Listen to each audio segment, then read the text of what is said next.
Assalamu alaikum and a very warm welcome to ACD classes. My name is Tawqirul Islam. So continuing our general knowledge series, last class में हमने introduction देखा था disaster management का, और आज की video में हम डिफरेंट टाइप्स ऑफ डिज़ास्टर्स को देखेंगे. Will talk about all the natural disasters and will also talk about the anthropogenic यानी मैन मेड डिज़ास्टर्स के बारे में भी हम बात करेंगे. This is the second video in this series on disaster management. इससे पहले हमने वर्ल्ड ज्योग्राफी को 9 लेक्चर्स में कवर किया हुआ है, जिसमें हमने physical and political division of world को डिटेल में कवर किया हुआ है. मैं फिर से बता रहा हूँ, अगर आपको पीडीएफ चाहिए तो पीडीएफ आपको नीचे दिए गए लिंक acdclasses.versal.app से मिल जाएगा, और इसके 2 पीडीएफ्स अपलोड होंगे. एक तो होगा ये स्लाइड्स, दूसरा आपको एक प्रिंटेबल पीडीएफ मिलेगा. पीडीएफ अपलोड अभी नहीं हुआ होगा. पीडीएफ लेक्चर ख़त्म होने के बाद, यानी जब इसका फाइनल लेक्चर जो है वो जो कल या परसों प्रोबेबली अपलोड हो जाएगा इंशाल्लाह, उसके बाद आपका ये अपलोड हो जाएगा. So to start with types of disasters की जब हम बात करते हैं तो लास्ट क्लास में हमने देखा था, डिफरेंट टर्मिनोलॉजीज़ को देखा था हमने, जो डिज़ास्टर मैनेजमेंट में इंपॉर्टेंट है, जिस पे क्वेश्चन आ सकता है. So today will talk about the different disasters. So जब हम डिज़ास्टर्स की बात करते हैं तो डिज़ास्टर्स को हम प्राइमरली 2 कैटेगरीज में डिवाइड करते हैं. One is the natural disasters और सेकंड होते हैं आपके मैन मेड डिज़ास्टर्स, जिनको एंथ्रोपोजेनिक डिज़ास्टर्स भी कहते हैं. नेचुरल डिज़ास्टर्स ऐसे होते हैं जो नेचर के वजह से होते हैं, जिनमें ह्यूमंस का रोल नहीं होता है, और मैन मेड डिज़ास्टर्स ऐसे डिज़ास्टर्स होते हैं जो ह्यूमंस की वजह से होते हैं. नेचुरल डिज़ास्टर्स में आपके अर्थक्वेक्स आते हैं, volcanic eruption, tsunamis, landslides, avalanche, sinkholes, floods, इस तरह के आते हैं. ये इसके अलावा ड्रॉट्स हैं, साइक्लोन्स हैं, हेल स्टॉर्म्स, ये सारे जो है आपके नेचुरल डिज़ास्टर्स में आते हैं. मैन मेड डिज़ास्टर्स में आपके इंडस्ट्रियल एक्सीडेंट्स आते हैं, ट्रांसपोर्टेशन एक्सीडेंट्स आते हैं, डैम फेलियर्स आते हैं, टेररिज्म है, सबोटाज है, ये सारे जो हैं मैन मेड के टाइप्स हैं. अब नेचुरल डिज़ास्टर्स को हम प्राइमरली 4 कैटेगरीज में डिवाइड कर सकते हैं. एक है जियोलॉजिकल डिज़ास्टर्स. ये वो डिज़ास्टर्स हैं जो रिलेटेड टू अर्थ हैं, रिलेटेड टू जियोलॉजी हैं. लाइक इसमें अर्थक्वेक है, इसमें वोल्केनिक इरप्शन है, सुनामी है, लैंडस्लाइड है, एवलांच है, सिंक होल है, जो ज़मीन के रिलेटेड है, लिथोस्फीयर के रिलेटेड, या नॉट नेसेसरली लिथोस्फीयर के रिलेटेड, जो अर्थ के रिलेटेड है. देन में तो हाइड्रोलॉजिकल, इसमें आपका वो वाले आते हैं, वो वाले डिज़ास्टर्स आते हैं जो कि पानी के रिलेटेड है. लाइक इसमें आपका फ्लड आएगा, इसमें आपका स्टॉर्म सर्ज आएगा. Will learn about them as well. Then we have the climatological disaster, जिसमें आपके ड्रॉट्स आएंगे, हीट वेव्स आएंगे, जो क्लाइमेट के रिलेटेड है. देन वी हैव मेट्रोलॉजिकल, जो कि आपके वेदर के रिलेटेड होते हैं, जिसमें आपके cyclones, tornadoes etcetera, thunder storms, hello storms जैसे आते हैं. मैन मेड डिज़ास्टर्स में वी हैव टेक्नोलॉजिकल और इंडस्ट्रियल डिज़ास्टर्स, जिसमें इंडस्ट्रियल एक्सीडेंट्स आते हैं, न्यूक्लियर एक्सीडेंट्स आते हैं, माइन डिज़ास्टर्स और डैम डिज़ास्टर्स से डैम फेलियर्स आते हैं. एक्सीडेंटल डिज़ास्टर्स में आपके ट्रांसपोर्टेशन एक्सीडेंट्स, ये या फिर लार्ज फायर्स जो होती हैं, अर्बन फायर्स, वो भी आएंगे. इंटेंशनल / कॉन्फ्लिक्ट रिलेटेड डिज़ास्टर्स में आपका टेररिज्म आएगा, वॉर या सिविल स्ट्राइफ आएगा, आर्सन या सबोटाज आएगा, यानी जब ह्यूमंस खुद से कोई एक्ट ऑफ टेररिज्म करेंगे या आर्सन या सबोटाज के किसी एक्ट में इन्वॉल्व होंगे. ठीक है, इस पे क्वेश्चन आई डोंट थिंक उतना आएगा. क्वेश्चन जो आएगा वो डिज़ास्टर के रिलेटेड आएगा. So the first type of disasters जिसके बारे में हम पढ़ें, that is the natural disasters. Natural disasters में हमें अर्थक्वेक्स के बारे में पढ़ना है. सो अर्थक्वेक होता क्या है? सिंपल टर्म्स में अर्थक्वेक होता है सडन शेकिंग और trembling of the earth surface. जब अर्थ की सरफेस सडनली शेक होने लगती है, caused by the release of energy stored in the earth crust. ये होता क्यों है? क्योंकि असल में यहाँ पे जो अर्थ का सरफेस है वो बना हुआ है डिफरेंट टेक्टोनिक प्लेट्स का, और वो जो टेक्टोनिक प्लेट्स हैं, कैन सी, ये एक टेक्टोनिक प्लेट इस साइड है, एक टेक्टोनिक प्लेट है. ये टेक्टोनिक प्लेट्स जो है ये एक दूसरे के साथ जुड़ी हुई हैं, और एक दूसरे पे ये फोर्स एक्सर्ट करती हैं. और जब ये फोर्स एक्सर्ट करती हैं तो एकदम से ऐसा फ्रिक्शन की वजह से जब एनर्जी रिलीज़ होता है तो यहाँ झटका लगता है, और उस वजह से हमें अर्थक्वेक फील होता है. या कभी वॉल्केनिक एक्टिविटी से भी ये मोमेंट, वॉल्केनिक एक्टिविटी से भी हमें अर्थक्वेक फील हो सकता है. तो सिंपल टर्म्स में आई डोंट थिंक इस पर क्वेश्चन आएगा. यू नो अर्थक्वेक होता क्या है, होता कैसे है, ये इंपॉर्टेंट है. होता है जब टेक्टोनिक प्लेट्स जो हैं ये एक दूसरे के साथ जो है एक दूसरे पर फोर्स एक्सर्ट करती हैं, और एक दूसरे पर फोर्स एक्सर्ट करने के दौरान एकदम से जब एनर्जी रिलीज़ होती है तो उस टाइम पे हमें अर्थक्वेक फील होता है. इसके कॉजेज़ क्या होते हैं? इसका प्राइमरी कॉज जो होता है that is tectonic plate movement. Tectonic plate movement क्या है कि अर्थ का जो लिथोस्फीयर है, यानी ऊपर वाला जो लेयर है, that is divided into tectonic plates. वो टेक्टोनिक प्लेट्स की बनी हुई है और वो कॉन्स्टेंटली मूव कर रहे होते हैं, धीरे धीरे मूव कर रहे होते हैं. अब यहाँ पे जहाँ पे ये दो टेक्टोनिक प्लेट्स एक दूसरे के साथ मिलती हैं या एक दूसरे के साथ जुड़ी हुई हैं, उसको हम फॉल्ट लाइन कहते हैं, जो हमने पढ़ा। फॉल्ट लाइंस पे क्या है कि जब एक दूसरे पे ये यहाँ पे ये वाली जो प्लेट है ये भी फोर्स एक्सर्ट कर रही है, ये वाली जो है ये वाली भी फोर्स एक्सर्ट कर रही है, इस वजह से क्या होता है कि इन दो के बीच में यहाँ पे प्रेशर क्रिएट होता है। और जब एकदम से यहाँ पे ये प्रेशर रिलीज़ होता है तो यहाँ पे झटका फील होता है, यहाँ पे एक शेकिंग या सडन ट्रेमलिंग फील होती है, जिसको आप अर्थक्वेक कहते हो। ठीक है, अब यहाँ पे इसमें आपको कुछ टर्मिनोलॉजीज़ के बारे में पता होना चाहिए। One is called as the focus and second is called as the epicentre. Focus को हम हाइपोसेंटर भी कहते हैं और एपिसेंटर जो होता है, असल में क्या होता है, फोकस क्या होता है कि जहाँ पे ज़मीन के नीचे जहाँ पे ये टेक्टोनिक प्लेट्स, दरअसल वो वाला पॉइंट होता है अर्थ के अंदर जहाँ पे अर्थक्वेक रप्चर स्टार्ट होता है, यानी जहाँ पे ये रिलीज़ ऑफ एनर्जी होता है, उस पॉइंट को हम हाइपोसेंटर या फोकस कहते हैं। और उसी हाइपोसेंटर या फोकस के एग्जैक्टली परपेंडिकुलर ऊपर अर्थ पे जो सरफेस पे जो पॉइंट होता है उसको हम एपिसेंटर कहते हैं। जैसे आपने 6-7 क्लास में पढ़ा होगा, तो इसमें ज़्यादा मुझे नहीं लगता मुझे बताने की ज़रूरत है। सो पहला कॉज होता है अर्थक्वेक का tectonic plate movement. Second cause हो सकता है वोल्केनिक एक्टिविटी, यानी ज़मीन के अंदर जो मैग्मा होता है वो मैग्मा जो है वो भी जो है अर्थक्वेक ला सकता है, क्योंकि जब वो मैग्मा बाहर आना चाहता है लेकिन वो जब नहीं आ पाता है, तो जब वो एकदम से ऐसे बाहर आएगा तो वहाँ भी वो एनर्जी रिलीज़ हो सकती है और उस टाइम पे भी अर्थक्वेक आ सकता है।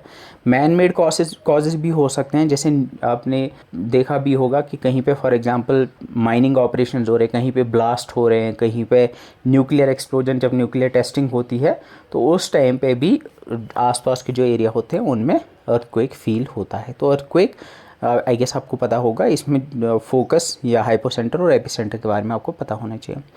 अर्थक्वेक्स जो है प्राइमरी कॉज जो मैंने आपको बोला ये टेक्टोनिक एक्टिविटी की वजह से होता है, यानी प्लेट टेक्टोनिक्स की वजह से होता है। और ये जो टेक्टोनिक प्लेट्स होती हैं ये 3 तरह से मूव कर सकती हैं। एक है कि जब ये एक दूसरे से दूर जा रही हैं तो उसको डाइवर्जेंट मूवमेंट कहते हैं, और जब ये एक दूसरे के एग्जैक्टली पास आ रही हैं उसको हम कन्वर्जेंट मूवमेंट कहते हैं, और जब ये एक दूसरे के ऑपोजिट जा रही है इसको हम ट्रांसफॉर्म मूवमेंट कहते हैं। तो और जो ये बाउंड्रीज यहाँ पे बनाती हैं इनको हम कन्वर्जेंट, डाइवर्जेंट और ट्रांसफॉर्म बाउंड्रीज कहते हैं। ठीक है, ये लाइक थोड़ा सा रिलेटेड है तो जस्ट मैंने इसको यहाँ पे इंक्लूड किया है। ठीक है, so you should know about कि कन्वर्जेंट, डाइवर्जेंट और ट्रांसफॉर्म बाउंड्रीज क्या होती हैं। अब उसके बाद इम्पैक्ट्स क्या होते हैं अर्थक्वेक के, ये सेल्फ अंडरस्टूड है। जब भी अर्थक्वेक आता है तो ग्राउंड शेक करने लगती है, ग्राउंड में रप्चर्स यानी वहाँ पे दरार आ सकती है, लैंडस्लाइड्स आ सकते हैं, एवलांच भी आ सकते हैं, सुनामीज़ आ सकती हैं। अगर समंदर के नीचे अर्थक्वेक आता है तो उससे सुनामी भी आ सकती है। लिक्विफैक्शन हो सकता है। लिक्विफैक्शन का मतलब है कि सॉइल जो है वो लिक्विड की तरह बिहेव करती है। ऐसा लगता है ये जब कहीं पे लूज सॉइल होगी तो वहाँ पे जो ज़मीन का ऊपर वाला लेयर है वो लिक्विड की तरह बिहेव करने लगता है, उस प्रोसेस को हम लिक्विफैक्शन कहते हैं। बिल्डिंग्स डैमेज हो सकती हैं, इंफ्रास्ट्रक्चर, रोड्स वगैरह इनको डैमेज हो सकता है, लॉस ऑफ लाइफ हो सकता है और डिस्ट्रप्शन ऑफ एसेंशियल सर्विस होती हैं। ये सेल्फ अंडरस्टूड है। लिक्विफैक्शन के बारे में पता होना चाहिए, बाकी सारा मुझे लगता है सेल्फ अंडरस्टूड है ना। जब हम अर्थक्वेक्स की बात करते हैं तो अर्थक्वेक जब आता है उसकी वजह से वेव्स जनरेट होती हैं, और वो वेव्स जो होती हैं उनको सेस्मिक वेव्स कहते हैं। तो सेस्मिक वेव्स क्या है? These are the waves that are generated whenever an earthquake happens. और ये जो सेस्मिक वेव्स होती हैं ये प्राइमरली 2 टाइप की होती हैं, एक को कहते हैं बॉडी वेव्स एंड दूसरी are the surface waves. Body waves क्या होती हैं? ये ऐसी वेव्स होती हैं जो अर्थ के अंदर चली जाती हैं, यानी जो अर्थ के बॉडी के अंदर ट्रैवल करती हैं। And then second are the surface waves. ये वो वाली वेव्स होती हैं जो सरफेस के ऊपर ही ट्रैवल करती हैं, यानी जो सरफेस के थ्रू ही ट्रैवल करती है। तो body waves and surface waves are the 2 types of seismic waves. Body waves के 2 टाइप्स हैं, एक को कहते हैं P wave and S wave, और जो सरफेस वेव्स होते हैं उसके भी 2 टाइप्स हैं, L waves and R waves. Body wave के जो 2 टाइप्स हैं that is P waves and S waves, उनको कहते हैं primary waves and secondary waves. अब बॉडी वेव्स जो होती हैं ये 2 तरह की होती हैं, P wave and S wave, या फिर primary waves and secondary waves. Primary waves क्या होती हैं? ये फास्टेस्ट होती हैं, these are the fastest seismic waves, and ये ट्रैवल कर सकती हैं सॉलिड, लिक्विड और गैस के थ्रू, सॉलिड, लिक्विड और गैस के थ्रू। और जिस भी मटेरियल के थ्रू ये पास करती हैं ये उसको एक्सपैंड और कंप्रेस करती हैं, जस्ट लाइक योर जैसे आपकी साउंड वेव्स होती हैं। नाउ यू कैन सी ये इंपॉर्टेंट इसलिए है बिकॉज जब भी लाइक फॉर एग्जांपल अगर अर्थ है, अगर यहाँ पे अर्थक्वेक आता है तो बॉडी के थ्रू, अर्थ के थ्रू ये इस तरह से ये ट्रैवल करेंगी। अब ये बहुत इंपॉर्टेंट इसलिए है क्योंकि जो अर्थ का जो आउटर कोर है। कोर अगर आपको पता होगा, कोर एक इनर कोर है और एक आउटर कोर है। फिर आपका क्रेस्ट मेंटल कोर आपने पढ़ा होगा, अर्थ के लेयर्स हैं, we have crust, then we have mantle and then we have core. Core के दो हिस्से हैं, एक है इनर कोर और दूसरा है आउटर कोर। इनर कोर जो है वो सॉलिड है और जो आपका आउटर कोर है वो लिक्विड है। ये कैसे पता चला? क्योंकि अंदर तो कभी कोई गया नहीं है ये देखने के लिए कि अंदर सॉलिड है लिक्विड है, वो हमें इन्हीं वेव्स की वजह से पता चला। ये जो पी वेव्स होती हैं ये सॉलिड, लिक्विड और गैस तीनों के थ्रू पास हो सकती है, तीनों के थ्रू ट्रैवल कर सकती है। लेकिन जो एस वेव्स होती हैं ये सिर्फ और सिर्फ सॉलिड्स के थ्रू ट्रैवल कर सकती है, सिर्फ और सिर्फ सॉलिड के थ्रू ट्रैवल कर सकती है। तो ये जो साइंटिस्ट है उन्होंने डिस्कवर किया कि फॉर एग्जांपल अगर यहाँ पे अर्थक्वेक आता है, यहाँ से अगर हम सिस्मिक वेव्स अगर यहाँ जनरेट होती है, तो जब वो ट्रैवल करती हैं तो जो एस वेव्स है वो ऑब्वियसली जब लिक्विड के थ्रू नहीं जा पाएंगी, तो ऑब्वियसली जब वो यहाँ से जाएंगी और लिक्विड वेव्स के थ्रू, लिक्विड के थ्रू यहाँ से जाएगी, तो यहाँ पे वो डिटेक्ट नहीं होती हैं। तो जो वेव्स यहाँ डिटेक्ट नहीं होती हैं उस वजह से उनको पता चला कि ये एस वेव्स जो है, इसका मतलब है हमें पता था कि एस वेव्स जो है वो लिक्विड के थ्रू नहीं करती है ट्रैवल, तो इसका मतलब है कि अंदर कुछ लिक्विड भी है। और उस तरह से उनको पता चला कि अंदर लिक्विड है और अंदर सॉलिड कोर है और उस कोर के अराउंड एक लिक्विड आउटर कोर है। तो ये इसमें ज़्यादा डिटेल में नहीं जाना है हमें, ये जस्ट रिमेंबर कि बॉडी वेव्स, सिस्मिक वेव्स के दो टाइप्स होते हैं, बॉडी वेव और सरफेस वेव्स। बॉडी वेव्स को हम कैटेगराइज करते हैं into primary waves and secondary waves. Primary waves जो होती है ये सॉलिड, लिक्विड, गैस के थ्रू ट्रैवल करती है, और एस वेव्स जो होती हैं ये आपकी सेकेंडरी वेव्स होती हैं और ये सिर्फ और सिर्फ सॉलिड्स के थ्रू ट्रैवल कर सकती हैं। ठीक है, इसके बाद जो हमने सरफेस वेव्स देखी, यानी वो वाली वेव्स जो सिर्फ सरफेस के थ्रू ट्रैवल कर सकती है, उसके दो टाइप्स हैं, L waves and R waves. L waves को लव वेव्स भी कहते हैं और आर वेव्स को रेली वेव्स भी कहते हैं। ये जो लव वेव्स होती हैं ये हॉरिजॉन्टल शेयरिंग करती है। शेयरिंग का मतलब होता है displacement of the ground. Sharing of the ground का मतलब होता है जो ग्राउंड डिस्प्लेस होती है, मतलब जो हिलती है या इसमें जो मूवमेंट्स आते हैं। एल वेव्स या लव वेव्स जो होती है इसकी वजह से हॉरिजॉन्टल शेयरिंग होती है। हॉरिजॉन्टल मतलब यू कैन सी कुछ ज़मीन इस तरफ जा रही है, यानी कुछ ऊपर वाली लेयर इस तरफ जा रही है और यहाँ पे इस तरफ जा रही है, तो you can C left right movement. आप इमेजिन करो आप ज़मीन पे खड़े हो तो लेफ़्ट राइट अगर आप मूव कर रहे हो, अगर आपकी नीचे की ज़मीन लेफ़्ट राइट मूव कर रही है या आगे पीछे मूव कर रही है, तो उसको हम कहेंगे that would be the horizontal sharing. वो लव वेव्स की वजह से होती हैं। एंड रेली वेव्स जो होती हैं इनकी वजह से जो है एलिप्टिकल मोशन होता है, इनकी वजह से जो है यू कैन सी ऐसे ऊपर नीचे मूवमेंट्स होती हैं। ठीक है, सो लव वेव्स जो होती हैं these can cause horizontal shearing of the ground and moving from side to side perpendicular to the direction of the wave. You can see यहाँ पे जो वेव है वो आगे तक की तरफ चल रही है, लेकिन जो मूवमेंट है वो लेफ़्ट राइट हो रही है, यानी उसके परपेंडिकुलर हो रही है। ये रेली वेव से फास्टर होती है। और रेली वेव्स जो होती हैं ये ग्राउंड में elliptical motion, you can see यहाँ पे ये elliptical motion, you can see यहाँ ये रोलिंग मोशन जो है जनरेट होता है, इनकी वजह से रोलिंग मोशन जनरेट होता है, इनकी वजह से ऊपर नीचे वर्टिकल और हॉरिजॉन्टल दोनों मोशन जनरेट होते हैं। सो पी वेव्स को प्राइमरी वेव्स कहते हैं। ये फास्टेस्ट वेव्स होती हैं, लॉन्गिट्यूडनल वेव्स होती हैं, इनकी वजह से पुश पुल मोशन जनरेट होता है and they can travel through gases, liquids and solids. These are the first to arrive at seismography. याद रखना ये सबसे पहले सेस्मोग्राफ में अराइव होती हैं क्योंकि ये सबसे फास्ट होती है obviously. Then we have S waves. S waves are the secondary waves, these are slower than P waves. ये ट्रांसवर्स वेव्स होती हैं, यानी ऊपर नीचे अप डाउन ये जाती है एंड देन ये ट्रैवल कर सकती है सिर्फ सॉलिड्स के थ्रू। एंड इन्हीं एस वेव्स की हेल्प से हमें ये पता चला कि अर्थ का जो आउटर कोर है वो लिक्विड है। एल वेव्स और लव वेव्स जो होती हैं ये सरफेस वेव्स है, ये horizontal side to side motion होता है इनमें। और आर वेव्स जो होता है इनमें रोलिंग मोशन होता है, ये भी सरफेस वेव्स होती हैं। आई गेस इतना क्लियर हो गया होगा। डिजास्टर मैनेजमेंट में आई डोंट थिंक इस पे क्वेश्चन आएगा, but just to be like sure कि कल को अगर कुछ भी थोड़ा सा ऑफ टॉपिक इन्होंने पूछा तो you should be aware of it. अब अर्थक्वेक्स में इंपॉर्टेंट ये है कि जब अर्थक्वेक आता है तो अर्थक्वेक्स को मेजर कैसे करते हैं। तो अर्थक्वेक को मेजर करने के लिए हमारे पास जो इंस्ट्रूमेंट होता है उसको हम सेस्मोग्राफ या सेस्मोमीटर कहते हैं। तो सेस्मोग्राफ और the seismometer is the instrument that's used to detect and record the seismic waves. क्योंकि कैसे रिकॉर्ड किया जाता है, अर्थक्वेक की इंटेंसिटी कैसे पता चलती है, वो यही जब अर्थक्वेक आता है सेस्मिक वेव जनरेट होती है और उन्हीं सेस्मिक वेव्स को रिकॉर्ड कौन सा करता है device, that's called the seismograph और सेस्मोमीटर। अब यहाँ पे you have to understand about scales मतलब अब आपने सुना होगा कि for example you might have heard say 5.4 magnitude का 3.6 मैग्नीट्यूड का अर्थक्वेक है, तो वो क्या होता है। तो इसके लिए जो सबसे जो प्रोमिनेंट स्केल जो यूज़ होती है that is the Richter scale और द रिक्टर स्केल। तो रिक्टर स्केल जो है इट्स यूज टू, ये मैग्नीट्यूड मेजर करने के लिए यूज़ होती है। तो याद रखना, इट मेजर्स द मैग्नीट्यूड और the energy release at the earthquake source, यानी जहाँ पे अर्थक्वेक आया है वहाँ पे कितनी एनर्जी रिलीज़ हुई है वो आपका रिक्टर स्केल मेजर करता है। ठीक है, वो रिक्टर स्केल में से हम मेजर करते हैं। अब यहाँ पे इंपॉर्टेंट ये है कि एक लॉगरिथमिक स्केल है। लॉगरिथमिक स्केल का मतलब क्या है कि ये बेस 10 स्केल है। इसका आप ऐसे समझ सकते हो कि फॉर एग्जांपल मुझे लगता है इतना तो आपको पता होगा कि अगर log 10 आप निकालोगे, बेस 10 अगर लेंगे हम, तो log 10 equals to 1, log 100 equals to 2, log 1000 equals to 3, log 10,000 equals to 4। ये तो आपको पता होगा। तो अगर फॉर एग्जांपल एनर्जी रिलीज़ हुई है 10 यूनिट्स अगर एनर्जी रिलीज़ हुई है तो इसमें 1 आएगा। अगर 100 यूनिट्स रिलीज़ हुई है तो इसमें 2 आएगा। अगर 1000 यूनिट्स रिलीज़ हुई है तो इसमें 3 आएगा। अगर 10,000 रिलीज़ हुई होगी तो इसमें 4 आएगा। सो इसका यही मतलब है कि जब भी स्केल में आप देखते हो कि 3 इंटेंसिटी का है या 4 इंटेंसिटी का है, तो ये 3 इंटेंसिटी टू 4 इंटेंसिटी जब ये जाता है तो इसका ये मतलब नहीं है कि इट्स इक्वल टू जैसे 2 to 3 गया है।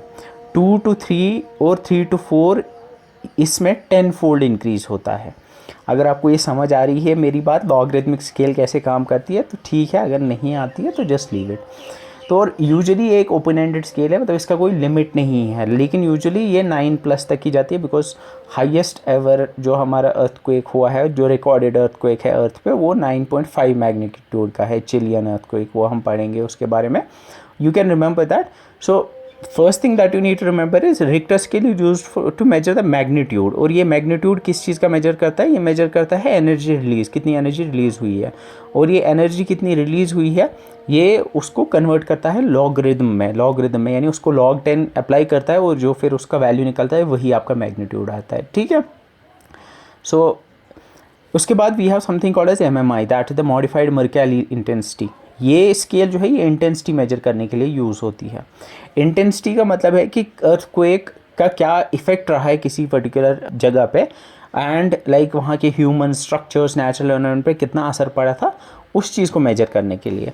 And it use Roman numerals 1 से लेके 12 तक, 1 से लेके XII तक जो है ये यूज़ कर। अगर फॉर एग्जांपल कहीं पे अर्थक्वेक है जो barely परसेप्टेबल है, जो मतलब फील भी नहीं हुआ लोगों को, तो उसकी इंटेंसिटी 1 होती है। इसी तरह से जो कैटास्ट्रोफिक डिस्ट्रक्शन अगर कोई अर्थक्वेक करता है तो उसकी इंटेंसिटी 12 होती है।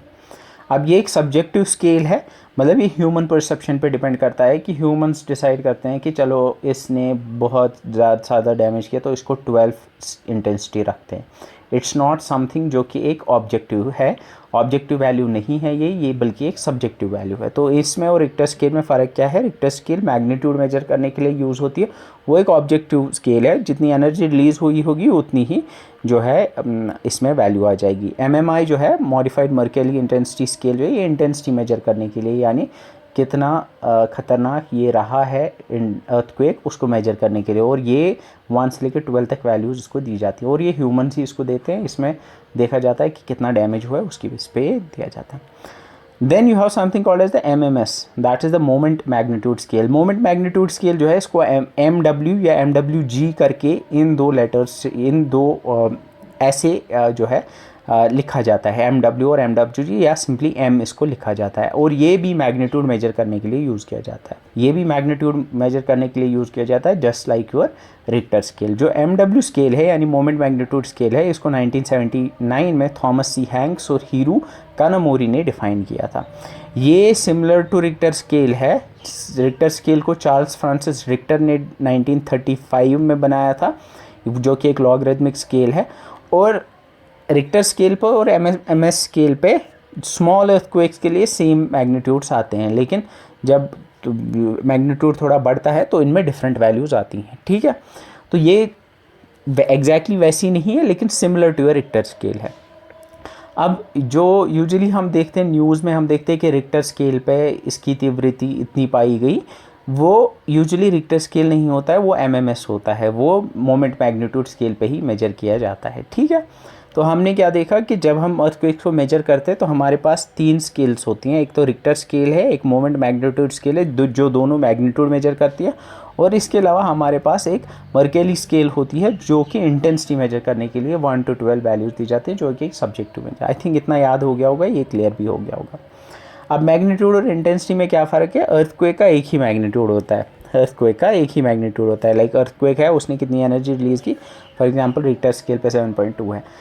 एक अर्थक्वेक के मल्टीपल इंटेंसिटीज़ हो सकती हैं depending on the location. For example epicentre के पास ज़्यादा डैमेज होगा तो वहाँ पे उसकी एक इंटेंसिटी होगी, फॉर एग्जांपल वहाँ पे उसकी इंटेंसिटी 8 थी, लेकिन जब आप दूर जाओगे एपिसेंटर से, वहाँ से 10 किलोमीटर, 15 किलोमीटर, 20 किलोमीटर दूर जाओगे तो वहाँ पे मे बी उसकी इंटेंसिटी 4 होगी या 5 होगी। ठीक है, तो इंटेंसिटी जो है इट डिपेंड्स ऑन द इसने कितना डैमेज किया है, तो ऑब्वियसली डैमेज जो है वो चेंज होगा, लेकिन जो मैग्नीट्यूड है वो अर्थक्वेक का एक ही होता है। ठीक है, इतना मुझे लगता है समझ आ गया। अब global distribution of earthquake belt की अगर हम बात करते हैं, जैसे मैंने आपको बोला जो आपके टेक्टोनिक प्लेट्स होती हैं, वो टेक्टोनिक प्लेट्स के बीच में वी हैव, ये एक दूसरे के साथ इंटरैक्ट करती हैं, जहाँ पे ये मिलती हैं, ये जहाँ पे मिलती हैं वहाँ पे अर्थक्वेक आने के चांस होती हैं। यानी जहाँ पे टेक्टोनिक प्लेट्स एक दूसरे के को टच करती हैं उस एरिया में ज़्यादा चांसेस होते हैं अर्थक्वेक आने के। और अगर दुनिया में हम देखेंगे तो 3 प्राइमरी बेल्ट्स हैं जहाँ पे सबसे ज़्यादा अर्थक्वेक आने के चांसेस होते हैं। एक है आपका पैसिफिक रिंग ऑफ फायर, जो मैंने पढ़ाया था, जो पैसिफिक के बिल्कुल कोस्टल एरियाज़ में, यू कैन सी यहाँ ये लाइक करते हैं, यू कैन सी ये ऑस्ट्रेलिया है, यहाँ से ये साउथ ईस्ट एशिया है, यहाँ से ये जापान है, ऊपर ये रशिया का एरिया है, यहाँ से नॉर्थ अमेरिका का कोस्टल रीजन, साउथ अमेरिका का कोस्टल रीजन, ये जो सारा कोस्ट है this is called as the, इसको कहते हैं the ring of fire, Pacific ring of fire, या इसको सर्कम पैसिफिक बेल्ट भी कहते हैं। दुनिया के 80% मेजर अर्थक्वेक्स जो हैं वो इसी एरिया में आते हैं, इसी बेल्ट के अक्रॉस आते हैं। यू कैन सी ये जो डॉट्स हैं, dots are basically the earthquakes. You can see सबसे ज़्यादा अर्थक्वेक्स जो हैं वो इसी एरिया में आए हैं। इसमें कंट्रीज़ लाइक जापान आती हैं, फिलीपाइंस आती हैं, नीचे चिली आती है, यहाँ फिलीपाइंस और चिली इधर आती हैं, और ये वेस्टर्न कोस्ट ऑफ यूएसए आते हैं। तो this is one of the hot spots of earthquakes in the world. Second जो है that's alpine belt. Alpine belt आपका ये है जहाँ पे आपका अफ्रीकन और इंडियन प्लेट यहाँ यूरेशियन प्लेट के साथ जहाँ मिलते हैं ना, ये आपका यहाँ म्यांमार से, यहाँ फिर इंडिया का जो हिमालयस का रीजन है, और फिर यहाँ सेंट्रल एशिया से होते हुए आगे फिर यहाँ यूरोप मेडिटेरेनियन के नॉर्दर्न कोस्ट तक यहाँ जाता है। इसको कहते हैं अल्पाइन हिमालयन बेल्ट। ये एक बेल्ट है, इस इंडिया इसमें आता है, हिमालय जो है जे.एंड.के हमारा इसी अल्पाइन हिमालयन बेल्ट में लाई करता है। इसमें भी बड़े सारे अर्थक्वेक्स आते हैं। इसके बाद आपकी मिड ओशनिक रीज आती हैं। अगर आपको याद होगा दुनिया का सबसे बड़ा लॉन्गेस्ट माउंटेन रेंज जो है वो कौन सा है, वो यही मिड ओशनिक रीज है। इसमें आपका मिड अटलांटिक रीज है, यहाँ पे आपका ईस्ट पैसिफिक रीज है, यहाँ पे ओशनिक प्लेट्स जो हैं वो टकराती हैं एक दूसरे से, तो यहाँ पे भी दुनिया भर के अर्थक्वेक्स आते हैं। यू कैन सी दुनिया में प्राइमरली ये 3 हॉट स्पॉट्स हैं अर्थक्वेक्स के। एक है आपका पैसिफिक रिंग ऑफ फायर जिसको सर्कम पैसिफिक बेल्ट भी कहते हैं, दूसरा आप अल्पाइन हिमालयन बेल्ट, और तीसरा आपका मिड ओशनिक रीजेस। ठीक है, आई गेस ये याद रह गया होगा। अर्थक्वेक्स की जब बात करते हैं तो इंडिया के अंदर bureau of Indian standards BIS ने इंडिया के जितनी भी लैंड है या जितना भी एरिया है उसको डिवाइड किया हुआ है into 4 seismic zones. Seismic zone based on कि इसमें कितने अर्थक्वेक्स आते हैं, based on the risk of earthquake, इसमें कितने अर्थक्वेक के रिस्क है। एक है आपका जोन 5, दूसरा है जोन 4, जोन 3 और जोन 2। जोन 5 आपका वेरी हाई रिस्क जोन है जिसमें सबसे ज़्यादा अर्थक्वेक आने के चांसेस होते हैं। जोन 4 इज़ हाई रिस्क जिसमें उससे थोड़ा कम है। देन वी हैव जोन 3 जिसमें मॉडरेट रिस्क है, और then we have low zone, zone 2 that is the low zone. तो याद रखना जोन 2, जोन 3, जोन 4 और जोन 5 होता है, 4 जोन्स में डिवाइड किया हुआ है। एंड सबसे ज़्यादा हाई रिस्क वाला जो है वो जोन 5 है। अब जोन 5 कहाँ है, यू कैन सी इसमें जो सबसे डार्केस्ट रेड वाला पोर्शन है वो जोन 5 है। सबसे पहले आप यहाँ पे गुजरात का ये वाला part, this is the Kutch region, Rann of Kutch में भी आपने सुना होगा, रन ऑफ कच्छ रीजन जो है यहाँ सबसे ज़्यादा चांसेस होते हैं कि यहाँ सबसे ज़्यादा अर्थक्वेक आने के चांसेस है। इसके अलावा आपका नॉर्थ ईस्ट इंडिया जो है वो भी आपका आता है इन द जोन 5।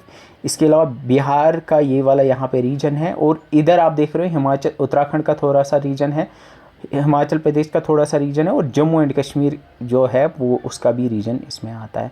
और यहाँ ये अंडमान निकोबार आइलैंड्स जो हैं ये भी जोन 5 में आते हैं। तो ये याद रखना जोन 5 सबसे ज़्यादा जहाँ पे अर्थक्वेक के चांसेस होते हैं वो यहीं पे आते हैं। You can C Andaman Nicobar island, north east India, Bihar का थोड़ा सा रीजन, उत्तराखंड, हिमाचल, JNK और यहाँ रन ऑफ कच्छ गुजरात का जो रीजन है। एंड यहाँ पे MMI के 9 और उसके अबो के अर्थक्वेक्स आते हैं। MMI हमने अभी देखा 9 मैग्नीट्यूड से ज़्यादा वो आते हैं, ठीक है, अर्थक्वेक्स आते हैं। उसके बाद जोन 4 है। जोन 4 हाई रिस्क है, यानी इनमें MMI 8 के तक के अर्थक्वेक्स आ सकते हैं। इसमें हिमालयस का बाकी वाला रीजन है, इसके अलावा इंडो गैंगेटिक प्लेन्स, यानी यहाँ पे जो आपका उत्तर प्रदेश बिहार का जो गंगा के अराउंड का जो एरिया है वो आता है, और दिल्ली का थोड़ा सा यहाँ एरिया जो है ये जोन 4 में आते हैं, दिल्ली जो है जोन 4 में आते हैं। इसके बाद जोन 3 है जहाँ मॉडरेट रिस्क है, जहाँ MMI 7 तक के अर्थक्वेक्स आते हैं। इसमें आपका पेनिनसुलर इंडिया का थोड़ा सा हिस्सा, यू कैन सी ये वाला हिस्सा है पेनिनसुलर इंडिया का, इसके अलावा पार्ट्स ऑफ प्लेन्स भी इसमें आते हैं। And then we have the zone 2 जो कि लीस्ट एक्टिव रीजन है, जिसमें आपका मेनली आपका ये डेक्कन प्लेट्यू है जो कि बहुत ही स्टेबल एरिया है, और यहाँ छत्तीसगढ़ उड़ीसा का रीजन और यहाँ मध्य प्रदेश और राजस्थान का रीजन जो बहुत स्टेबल है, जहाँ MMI 6 या उससे कम के इंटेंसिटी के आते हैं अर्थक्वेक्स, ठीक है। तो ये याद रखना, इस पे क्वेश्चन एक तो पता होना चाहिए कितने जोन्स हैं, और जोन 5 में याद रखना JNK आपका जो आता है, कश्मीर आपका जोन 5 में आता है, ठीक है। और जोन 5 याद रखना कहाँ कहाँ पे है, कच्छ में है, नॉर्थ ईस्ट में है, अंडमान निकोबार आइलैंड, और इधर उत्तराखंड, हिमाचल, बिहार और JNK में। अब दुनिया के कुछ अर्थक्वेक्स की बात करेंगे। द वर्ल्ड्स डेडलीस्ट अर्थक्वेक, यानी जिसमें सबसे ज़्यादा जाने गई हैं, वो रिकॉर्ड किया गया है 1556 में चाइना के अंदर, जिसमें 8,30,000 के करीब लोग मरे थे। 830,000 people were killed in the 1556 China earthquake. World's deadliest earthquake of the 20th century, यानी 20वीं सदी का सबसे खतरनाक इन टर्म्स ऑफ डेथ में, इन टर्म्स ऑफ कैजुअलिटीज़ बात कर रहा हूँ इस वक्त, वॉज 1976 तांगशन अर्थक्वेक जो चाइना में ही हुआ था, जिसमें 240,000 से लेके 655,000 यानी 6,55,000 तक लोग इसमें मारे गए थे। और 21वीं सदी का 21st सेंचुरी यानी 2000 के बाद का सबसे डेडलीस्ट अर्थक्वेक जो है वो 2004 इंडियन ओशन अर्थक्वेक है, जो यहाँ पे जो सुमात्रा है, सुमात्रा आइलैंड जो इंडोनेशिया का है, इसके कोस्ट के पास अर्थक्वेक आया था, जिससे सुनामी आई थी। फिर पास के कंट्रीज़ में, इंडिया में भी, श्रीलंका में भी बहुत सारा डैमेज हुआ था, एंड उसमें 227,000 फैटेलिटीज़ हुई थी, यानी 2,27,000 लोग इसमें मारे गए थे। ये 21वीं सदी का सबसे खतरनाक है। अब इसमें जो इंटेंसिटी के हिसाब से है, अब ज़रूरी नहीं है कि इंटेंसिटी इसकी सबसे ज़्यादा थी। कैजुअलिटीज़ चाइना में 830,000 हुई थी, लेकिन जो सबसे ज़्यादा हाईएस्ट एवर रिकॉर्डेड, जिसका सबसे ज़्यादा इंटेंसिटी था, वो जिसका सबसे ज़्यादा मैग्नीट्यूड था, हाईएस्ट मैग्नीट्यूड वाला जो है वो चिली में आया था, वो मैं अभी आपको बताऊंगा। इंडिया के अगर कुछ मेजर अर्थक्वेक्स और दुनिया के कुछ मेजर अर्थक्वेक्स की बात करेंगे तो भुज अर्थक्वेक जो है वो 2001 में आया था। 2001 में गुजरात में आया था, 26 जनवरी को ये आया था, जिस दिन इंडिया का रिपब्लिक डे होता है, उसी दिन गुजरात में अर्थक्वेक आया था। 7.7 मैग्नीट्यूड का कच्छ रीजन में आया था, जो अभी हमने देखा जो जोन 5 में लाया करता है। इसी के बाद फिर इंडिया में डिज़ास्टर मैनेजमेंट NDMA को लाया गया था। एक्चुअली वो 2004 के सुनामी के बाद है, बट इसकी वजह से भी लाइक डिज़ास्टर मैनेजमेंट फ्रेमवर्क पे बनाने का जो है इसको भी श्रेय जाता है।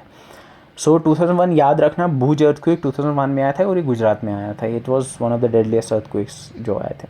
लातूर में आया था, लातूर अर्थक्वेक महाराष्ट्र में 1993 में आया था, एंड इसमें 6.2 मैग्नीट्यूड था। कांगड़ा हिमाचल प्रदेश में 1905 में आया था। It was one of the deadliest earthquakes in Indian history, 7.8 magnitude का था। नेपाल में 2015 में जो अर्थक्वेक आया था, जो आपको याद भी होगा शायद, 7.8 में इसका मैग्नीट्यूड था। एंड जो दुनिया का highest magnitude ever recorded earthquake है वो 9.5 इंटेंसिटी का, 9.5 मैग्नीट्यूड का ग्रेट चिलियन अर्थक्वेक है, जो कि चिली में आया था, साउथ अमेरिका में 1960 में आया था। एंड इसकी वजह से सुनामी भी फिर बाद में आई थी, लेकिन it's the highest magnitude ever recorded, ये याद रखना, इट्स 9.5 मैग्नीट्यूड, ठीक है। सुमात्रा अंडमान अर्थक्वेक जो अभी मैंने बोला, जिसके बाद जिसको इंडियन ओशन अर्थक्वेक भी कहते हैं, जिसके बाद इंडियन ओशन में सुनामी भी आई थी, ये 2004 में आया था। 9.1 to 9.3 इसका मैग्नीट्यूड था। इसकी वजह से 2004 की इंडियन ओशन सुनामी भी आई थी, जिसकी वजह से इंडिया, इंडोनेशिया, श्रीलंका जैसी कंट्रीज़ में डेवेस्टेशन आई थी। देन जापान का 2011 का तोहोकू अर्थक्वेक है, जिसका मैग्नीट्यूड 9.1 था, एंड उसी की वजह से फुकुशिमा न्यूक्लियर डिज़ास्टर आया था। फुकुशिमा न्यूक्लियर डिज़ास्टर जो है उसके बारे में भी हम पढ़ेंगे, वो इसी की वजह से, इसी सुनामी की वजह से आया था। तो ये याद रखना। भुज अर्थक्वेक गुजरात में 2001 में, लातूर 1993 में। तो मे बी मैच पे क्वेश्चन आ जाए, ईयर्स के साथ में भी आपको मैच करना पड़ जाए। तो कांगड़ा 1905, नेपाल अर्थक्वेक 2015 है। Great Chilean earthquake highest magnitude ever recorded 1960, Sumatra Andaman quake 2004 और टोहोकू 2011 में आया था। एंड टोहोकू से आपका फुकुशिमा न्यूक्लियर डिज़ास्टर आया था फिर बाद में। एंड इसमें एक जो मैं एक्सक्लूसिवली जिसके बारे में बात करना चाहूँगा, दैट्स द 2005 कश्मीर अर्थक्वेक। 8 अक्टूबर 2005 को जम्मू एंड कश्मीर में अर्थक्वेक आया था, जो कि आपको शायद याद भी होगा। उस टाइम पे हम स्कूल जाया करते थे सुबह, we all were getting ready to go to the school, and उसी टाइम पे 9 बजे के आसपास सुबह ये अर्थक्वेक आया था। इसका एपिसेंटर जो था वो मुजफ्फराबाद से 19 किलोमीटर दूर था, एंड रिक्टर स्केल पे 7.6 मैग्नीट्यूड था इसका। मर्केली स्केल पे ये 11 था, यानी एक्सट्रीम कैटेगरी में 11, 12 जो है सबसे हाईएस्ट होता है, 11 इसको बताया गया था। It's not the largest earthquake जिसने रीजन को हिट किया था मैग्नीट्यूड के मामले में, लेकिन इसको डेडलीस्ट कंसिडर किया जाता है, क्योंकि इसकी वजह से 73,000 to 87,000 people were killed in this earthquake. Mostly इसमें जो डेथ्स हुई थी वो पाकिस्तान साइड पे हुई थी, लेकिन इंडियन साइड पे भी कुछ डेथ्स इसमें हुई थी। इंडिया में around 1360 people were killed. Nearly half a million people were left without shelter, and ये बहुत ही डेवास्टेटिंग अर्थक्वेक था। इसका डेट याद रखना, इट्स 8 अक्टूबर 2005 कश्मीर अर्थक्वेक। उसके बाद जो नेक्स्ट अर्थक्वेक था that was the 2001 Gujarat earthquake, जो अभी हमने देखा, जिसको भुज अर्थक्वेक भी कहते हैं, जो 26 जनवरी को आया था। 26 जनवरी रिपब्लिक डे के दिन 2001 में आया था। इसका एपिसेंटर जो था वो कच्छ डिस्ट्रिक्ट में था, एंड ये जो था इसकी इंटेंसिटी मर्केली स्केल पर 12 थी, यानी एक्सट्रीम था, एंड इट वाज मेजर्ड 7.6। इसकी मैग्नीट्यूड इसका 7.6 था, एंड इसकी वजह से around 20,000 people were killed, and in India and Pakistan के सिंध प्रोविंस में भी बहुत सारा डैमेज इसकी वजह से हुआ था। तो अर्थक्वेक्स में मैंने जो आपको बोला, the great Chilean earthquake 9.5 magnitude वाला 1960 में आया था। इसकी वजह से सबसे ज़्यादा जो है हाईएस्ट मैग्नीट्यूड इसी का मेजर किया गया। सेकेंड नंबर पे जो आता है, यानी हाईएस्ट मैग्नीट्यूड अर्थक्वेक्स की जब हम बात करते हैं दुनिया में, तो ग्रेट अलास्का अर्थक्वेक आता है, जिसको प्रिंस विलियम साउंड भी है। ऊपर अलास्का में ये वहाँ पे ये अर्थक्वेक आया था, इसकी वजह से सुनामी भी आई थी 1964 में। फिर सुमात्रा अर्थक्वेक इंडियन ओशन में जो आया था 2004 में, उसका उसका मैग्नीट्यूड 9.1 था। टोहोकू अर्थक्वेक जिसकी वजह से फुकुशिमा न्यूक्लियर डिज़ास्टर हुआ था 9.1 इंटेंसिटी 2011 में। और कमचटका पेनिनसुला, अगर आपको याद होगा, जो मैंने पढ़ा था ऊपर रशिया में जो लाई करता है, उसका इंटेंसिटी 9 था। सो ये याद रखना, Valdivia great Chilean earthquake is the highest magnitude ever recorded. India में हाईएस्ट मैग्नीट्यूड एवर रिकॉर्डेड जो है वो तिब्बत असम का एक्चुअली अर्थक्वेक है, जिसका 8.6 मैग्नीट्यूड था, जो कि 1950 में आया था। इसके अलावा सलदांग हिमाचल प्रदेश में 1505 में आया था। इसके अलावा देयर इज़ नेपाल अर्थक्वेक 1934 का, शिलोंग अर्थक्वेक 1897 का, बिहार का 1833 का, और नेपाल का 2015 का। सबसे मेजर जो है इसमें आसाम का याद रखना है, बाकी अगर याद नहीं रखोगे, और इसमें चिलियन अर्थक्वेक याद रखना, ये इंपॉर्टेंट है।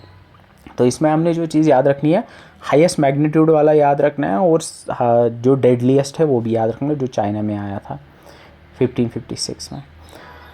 अब यहाँ पे जो सबसे इम्पॉर्टेंट पार्ट है जो आपको पढ़ना है वो ये है कि अर्थक्वेक के रिगार्डिंग आपको अर्थक्वेक डिज़ास्टर मैनेजमेंट साइकिल पढ़ना होता है, यानी disaster management when it comes to earthquake, तो how you manage the disaster of the earthquake. अब पहले तो हमने जो अभी लास्ट क्लास में हमने देखा था कि जब भी हम डिज़ास्टर मैनेजमेंट की बात करते हैं तो डिज़ास्टर मैनेजमेंट साइकिल में 3 फेज होते हैं, pre disaster, post disaster, during disaster and post disaster. तो अगर हम प्री डिज़ास्टर की बात करते हैं तो प्री डिज़ास्टर में हम प्रिपेयर्डनेस और मिटिगेशन की बात करते हैं, प्रिवेंशन मिटिगेशन और प्रिपेयर्डनेस की बात करते हैं, जो हमने पढ़ा था। तो सबसे पहले स्ट्रक्चरल मिटिगेशन की अगर बात करें, मिटिगेशन क्या होता है, जब हम डैमेज को कम करने की कोशिश करते हैं, और स्ट्रक्चरल मिटिगेशन का मतलब है जब हम कंस्ट्रक्शन की हेल्प से इस मिटिगेट करने की इसको कोशिश करते हैं।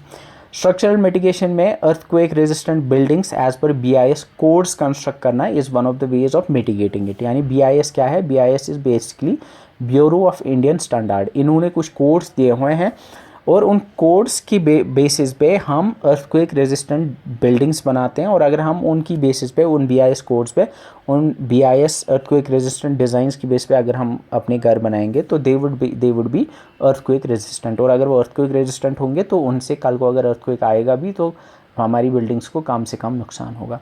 एंड याद रखना, अर्थक्वेक रेजिस्टेंट बिल्डिंग्स जो हैं इसके लिए BIS कोड्स होते हैं जो ब्यूरो ऑफ इंडियन स्टैंडर्ड्स ने बनाए हैं। और इसमें आपको जो कोड्स याद रखने हैं वो है IS 1893 और IS 4328। IS 1893 जो है इसमें जनरल प्रोविजंस और गाइडलाइंस हैं, और IS 4328 में स्पेसिफिक अर्थक्वेक रेजिस्टेंट डिज़ाइन की बात की हुई है।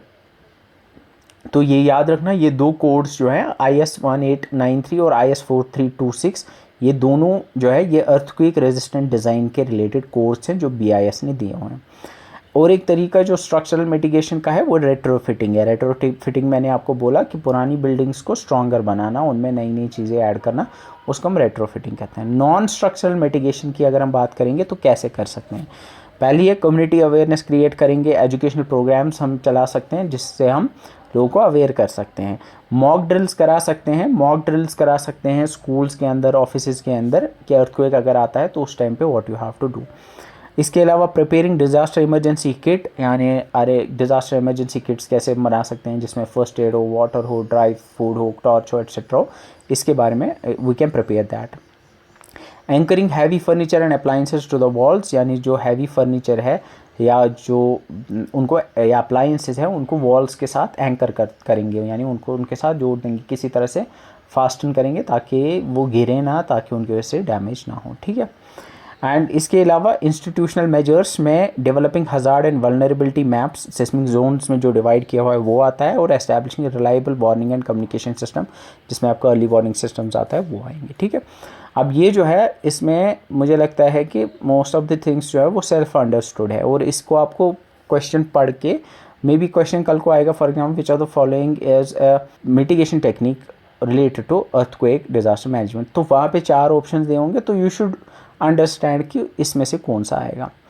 अब इसमें ड्यूरिंग एन अर्थक्वेक रेस्पॉन्स, जिसको हम कहते हैं responses whenever an disaster happens during an earthquake, हमें गोल्डन रूल याद रखना है, drop, cover and hold on. ये हमें बताते भी हैं, ये हम इस टीवीज़ में एड्स भी इसकी चलती हैं।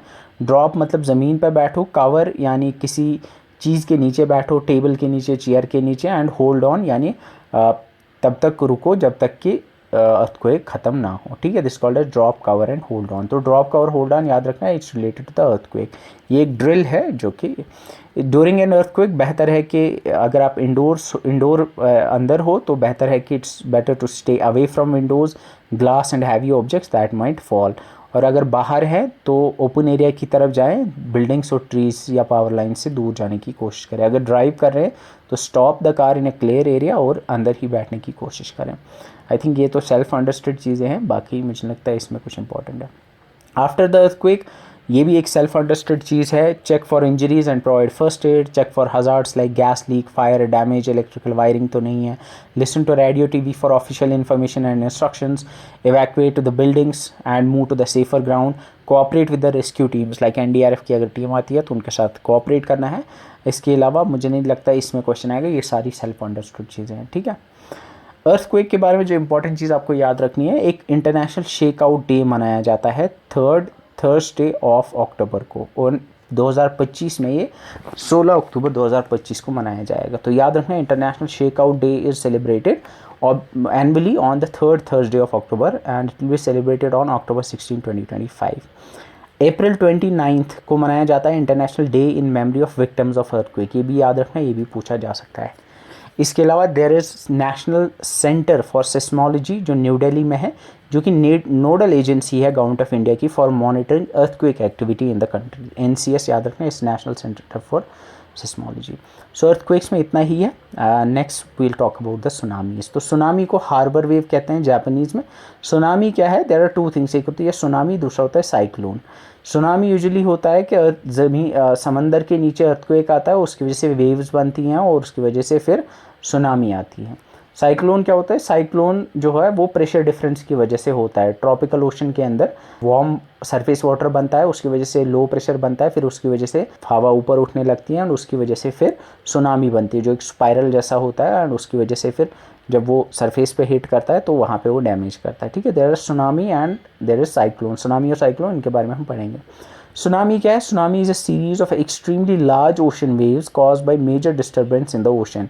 यानी सुनामी क्या है? ये बहुत ही बड़ी ओशन वेव्स होती हैं जो कि ओशन में नीचे डिस्टर्बेंस की वजह से, यूजुअली अंडर वाटर अर्थक्वेक की वजह से बनती हैं।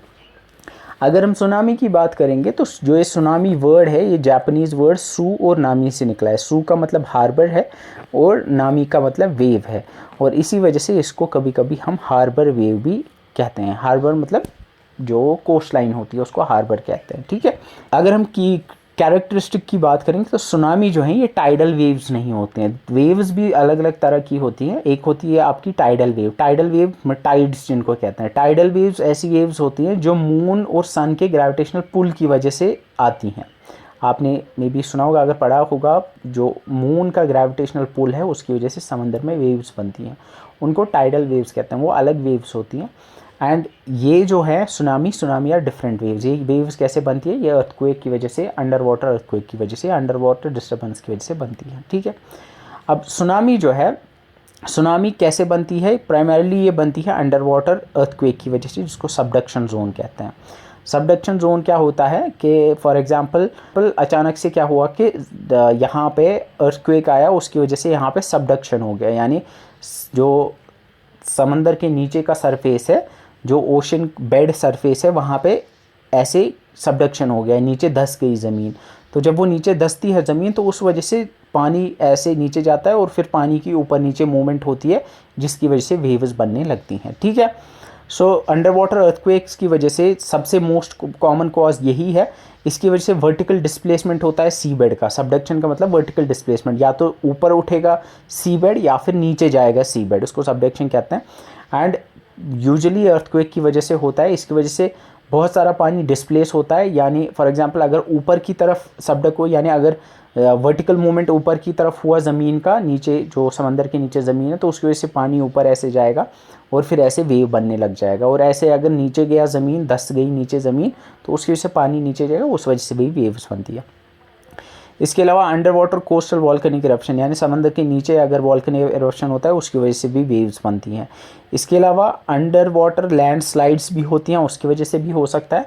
यूजुअली कोस्टल एरिया में लैंड स्लाइड की वजह से भी वेव्स बन सकती है।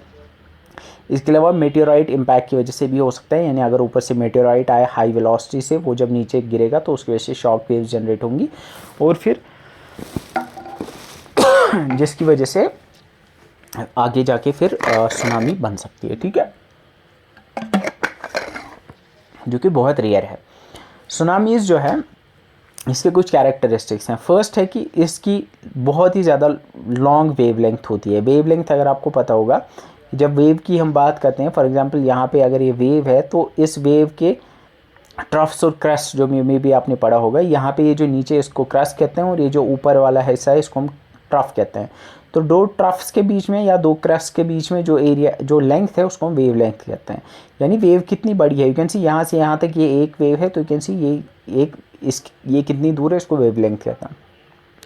सुनामीज़ में वेव लेंथ होती है वो हंड्रेड्स ऑफ किलोमीटर्स लॉन्ग होती है। यू कैन सी कभी कभी ये 200 किलोमीटर तक भी वेव लेंथ हो सकती है। इस वजह से ऐसा भी हो सकता है कि समंदर में, बीच समंदर में अगर सुनामी है कहीं पे, तो अगर यहाँ पे कोई बंदा होगा उसको पता भी नहीं चलेगा, क्योंकि वेव 200 किलोमीटर की अगर लंबी वेव है तो उसको पता भी नहीं चलेगा कि मैं एक वेव के अंदर बैठा हूँ। और वहाँ पे इसकी यूजुअली स्पीड जो है वो बहुत ज़्यादा तेज़ होती है। लेकिन जब ये हिट करता है कोस्टल एरिया, क्योंकि कोस्टल एरिया में डेप्थ कम होती है, जब ये कोस्टल एरिया के पास आती है तो वहाँ पे उसकी जो वेव हाइट है, इस वेव की हाइट जो है वो बढ़ जाती है। यू कैन सी यहाँ पे एक वेव है जो समंदर में जनरेट हुई है, लेकिन जैसे जैसे कोस्ट के पास आ रही है, कोस्ट में इसकी जो हाइट है वो बहुत ज़्यादा है इन कंपैरिजन टू यहाँ पे, क्योंकि यहाँ पे इसकी डेप्थ बहुत कम है, ठीक है।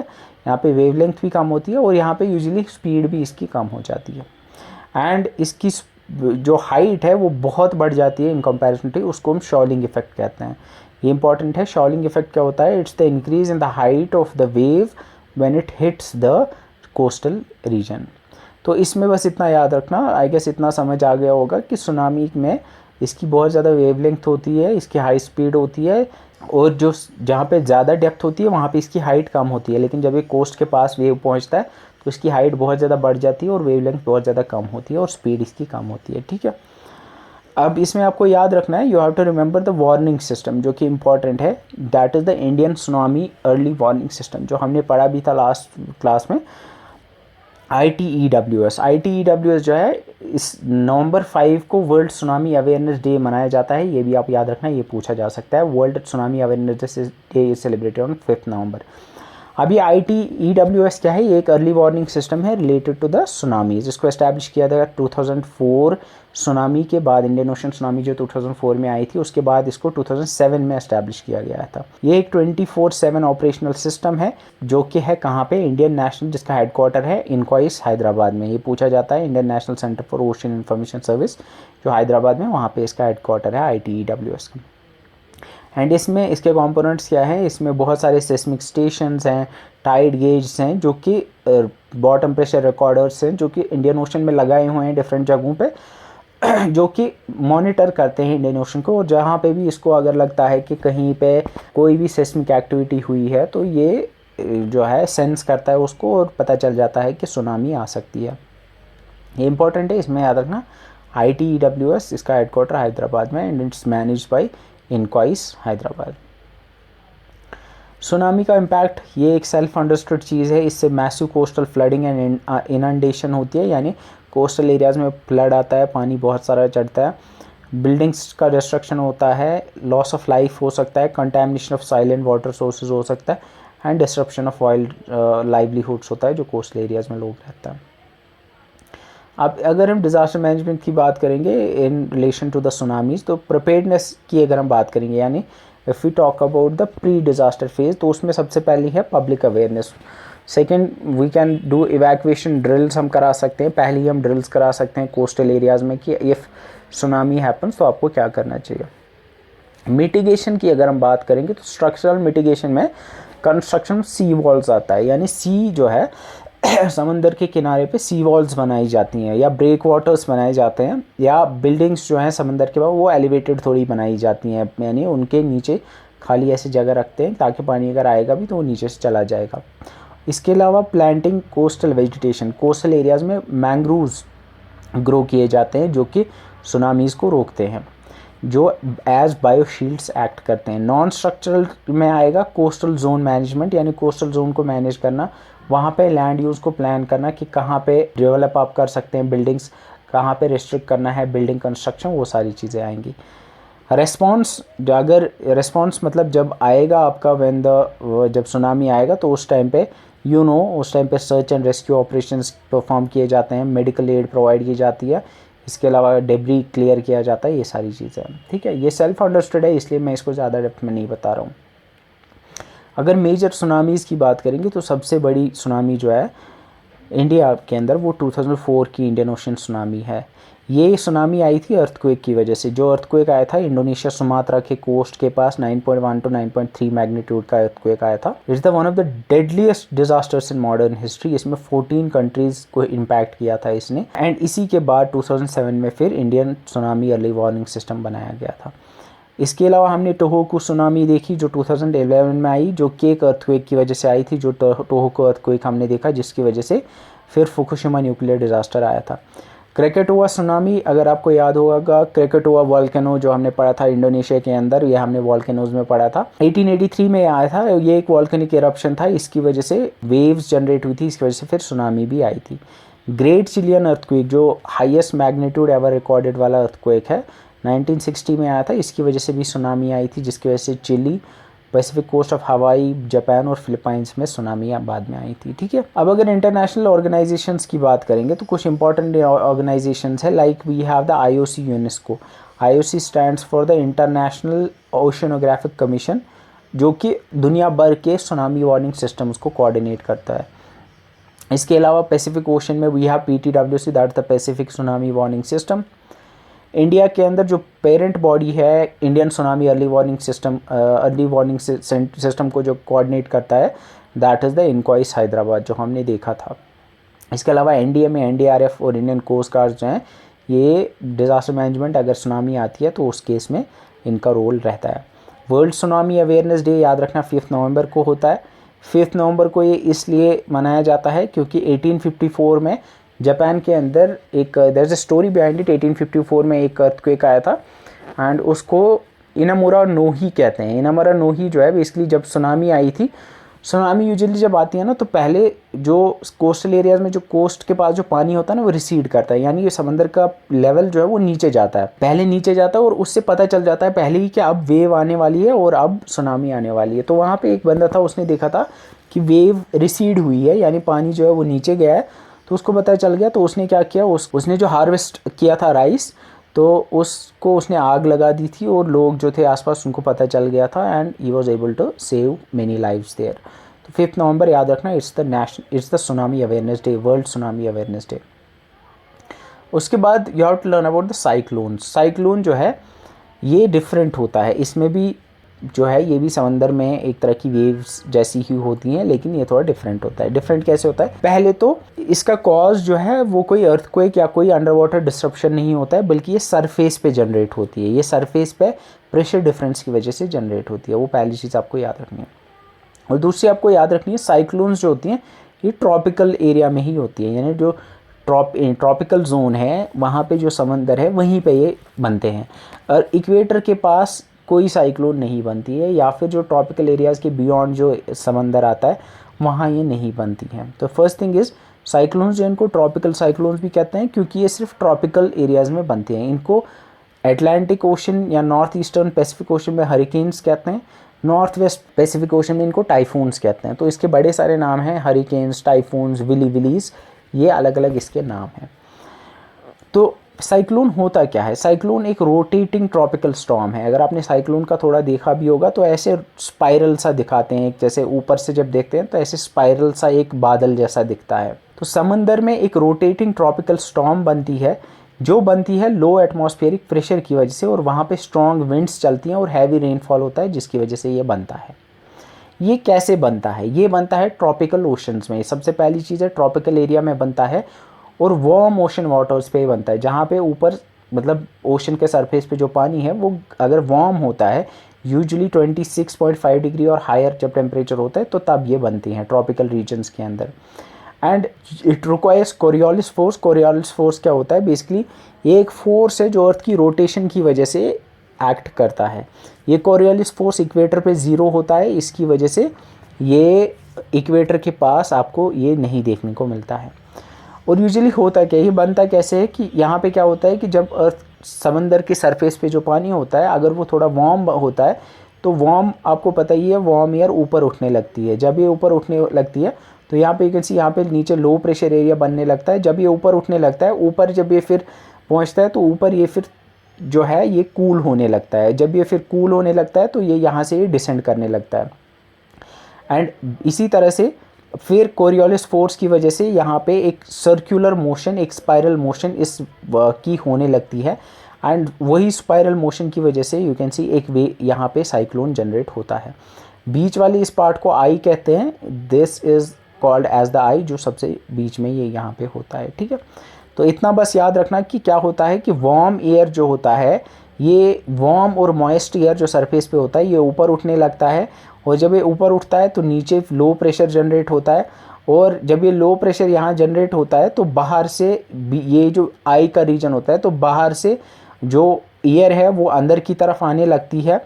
यहाँ से पानी ऊपर, यहाँ से हवा जो है वो ऊपर उठती है, ऊपर कंडेंस होती है, कंडेंस होके जो है नीचे जाती है, और फिर कोरियोलिस फोर्स की वजह से यहाँ पे एक स्पाइरल सा बनता है, जिसकी वजह से एक एक स्टॉर्म बनती है जिसको हम साइक्लोन कहते हैं। अगर ये समझ नहीं आया तो बस इतना याद रखना कि ये टेम्परेचर डिफरेंस की वजह से बनता है और ये वार्म ओशंस पे बनता है।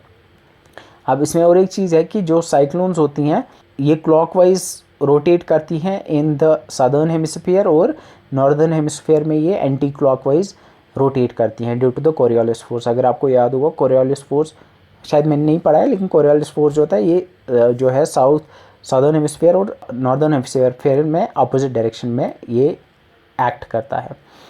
साइक्लोन जो होती हैं इसका इम्पैक्ट क्या होता है, इसकी वजह से स्ट्रॉन्ग विंड्स जनरेट होती हैं, जिसकी वजह से जब साइक्लोन आता है ना, पहले तो साइक्लोन आने से पहले बड़ी विंड्स आती हैं, उनकी वजह से कोस्टल एरियाज़ में उन विंड्स की वजह से बहुत डैमेज होता है। उसके बाद स्टॉर्म सर्ज कहते हैं बेसिकली जब ये एक तरह से होता है कि जब समंदर का पानी बहुत ऊपर उठने लगता है, इसकी वजह से कोस्टल एरियाज़ में बहुत डैमेज होता है। इसके अलावा हैवी रेनफॉल भी होता है, इसकी वजह से कोस्टल एरियाज़ में बहुत सारा डैमेज होता है। तो जो सुनामी होती है उसमें सिंपली क्या होता है कि वेव आती है, समंदर का पानी आता है, उसकी बड़ी बड़ी वेव्स आती हैं और उसकी वजह से पानी से डैमेज होता है। लेकिन साइक्लोन्स में क्या होता है कि इसमें पहले तो विंड्स आती हैं, बारिशें आती हैं और फिर स्टॉर्म सर्ज भी होता है, यानी वेव्स भी आती हैं। तो ये तीनों चीज़ें एक साथ होती हैं, उनकी वजह से डैमेज होता है। जैसे मैंने बोला साइक्लोन के अलग अलग नाम होते हैं। इंडियन ओशन और साउथ पैसिफिक ओशन में इसको साइक्लोन कहते हैं। अटलांटिक ओशन और नॉर्थ ईस्ट पैसिफिक ओशन में इसको हरिकेन कहते हैं। North west Pacific ocean, China और जापान के पास इसको टाइफून कहते हैं, और ऑस्ट्रेलिया में इसको विली विलीज कहा जाता है और विली विली कहा जाता है। अब साइक्लोन जो होता है इसके स्ट्रक्चर में वी हैव 3 इसके मेजर पार्ट्स होते हैं। एक होता है आई होता है बेसिकली आपका ये बीच वाला पार्ट होता है, ये एक लो प्रेशर जोन होता है, बीच के अंदर ये वाला पार्ट जो होता है इसको आई कहते हैं। आई इसको इसलिए कहते हैं क्योंकि जब आप ऊपर से इसको देखते हो ना तो बीच में एक आई सी आपको दिखती है। इसके बाद आई वॉल होता है। आई वॉल बेसिकली आपका आई का जो आउटर रीजन होता है उसको आई वॉल कहते हैं, जहाँ पे स्ट्रॉन्गेस्ट और सबसे ज़्यादा हैवी रेन होता है, और आई वॉल्स के बियॉन्ड यहाँ पे बारिशें होती हैं इसके आसपास, ये वाला रीजन और ये वाला रीजन, उसको रेन बैंड्स कहते हैं। अगर की टर्मिनोलॉजी की बात करें जो आपको पता होना चाहिए, first thing that you have to learn about is storm surge. Storm surge क्या होता है? Storm surge is basically cyclone की वजह से जो कोस्टल एरियाज़ में पानी का लेवल बढ़ता है उसको हम स्टॉर्म सर्ज कहते हैं। और स्टॉर्म सर्ज जो होता है ये सबसे ज़्यादा डिस्ट्रक्टिव और डेडली एलिमेंट होता है साइक्लोन का। दूसरा होता है लैंडफॉल। लैंडफॉल कहते हैं उस पॉइंट को ज़मीन पे या कोस्टल एरिया में जहाँ पे आपका ये साइक्लोन हिट करता है उसको हम लैंडफॉल कहते हैं, ठीक है। So landfall is the point at which the eye of the cyclone moves from sea over to the land, ठीक है। और जैसे ही लैंड को ये हिट करता है तो साइक्लोन फिर धीरे धीरे जो है वो कम होने लगता है, यानी उसकी इंटेंसिटी कम होने लगती है। स्टॉर्म सर्ज याद रखना और लैंडफॉल याद रखना। अब साइक्लोन्स जो है इनके बारे में ना एक सिग्निफिकेंट चीज़ जो आपको याद रखनी है वो ये है कि साइक्लोन्स का एक नेमिंग कन्वेंशन होता है। जैसे इंडियन ओशन में साइक्लोन बनते रहते हैं, आते रहते हैं, एक साइक्लोन्स का सीज़न होता है। अब साइक्लोन जो आएगा आपने मे भी सुना भी होगा, साइक्लोन फानी या इसी तरह से बड़े सारे साइक्लोन्स आते हैं।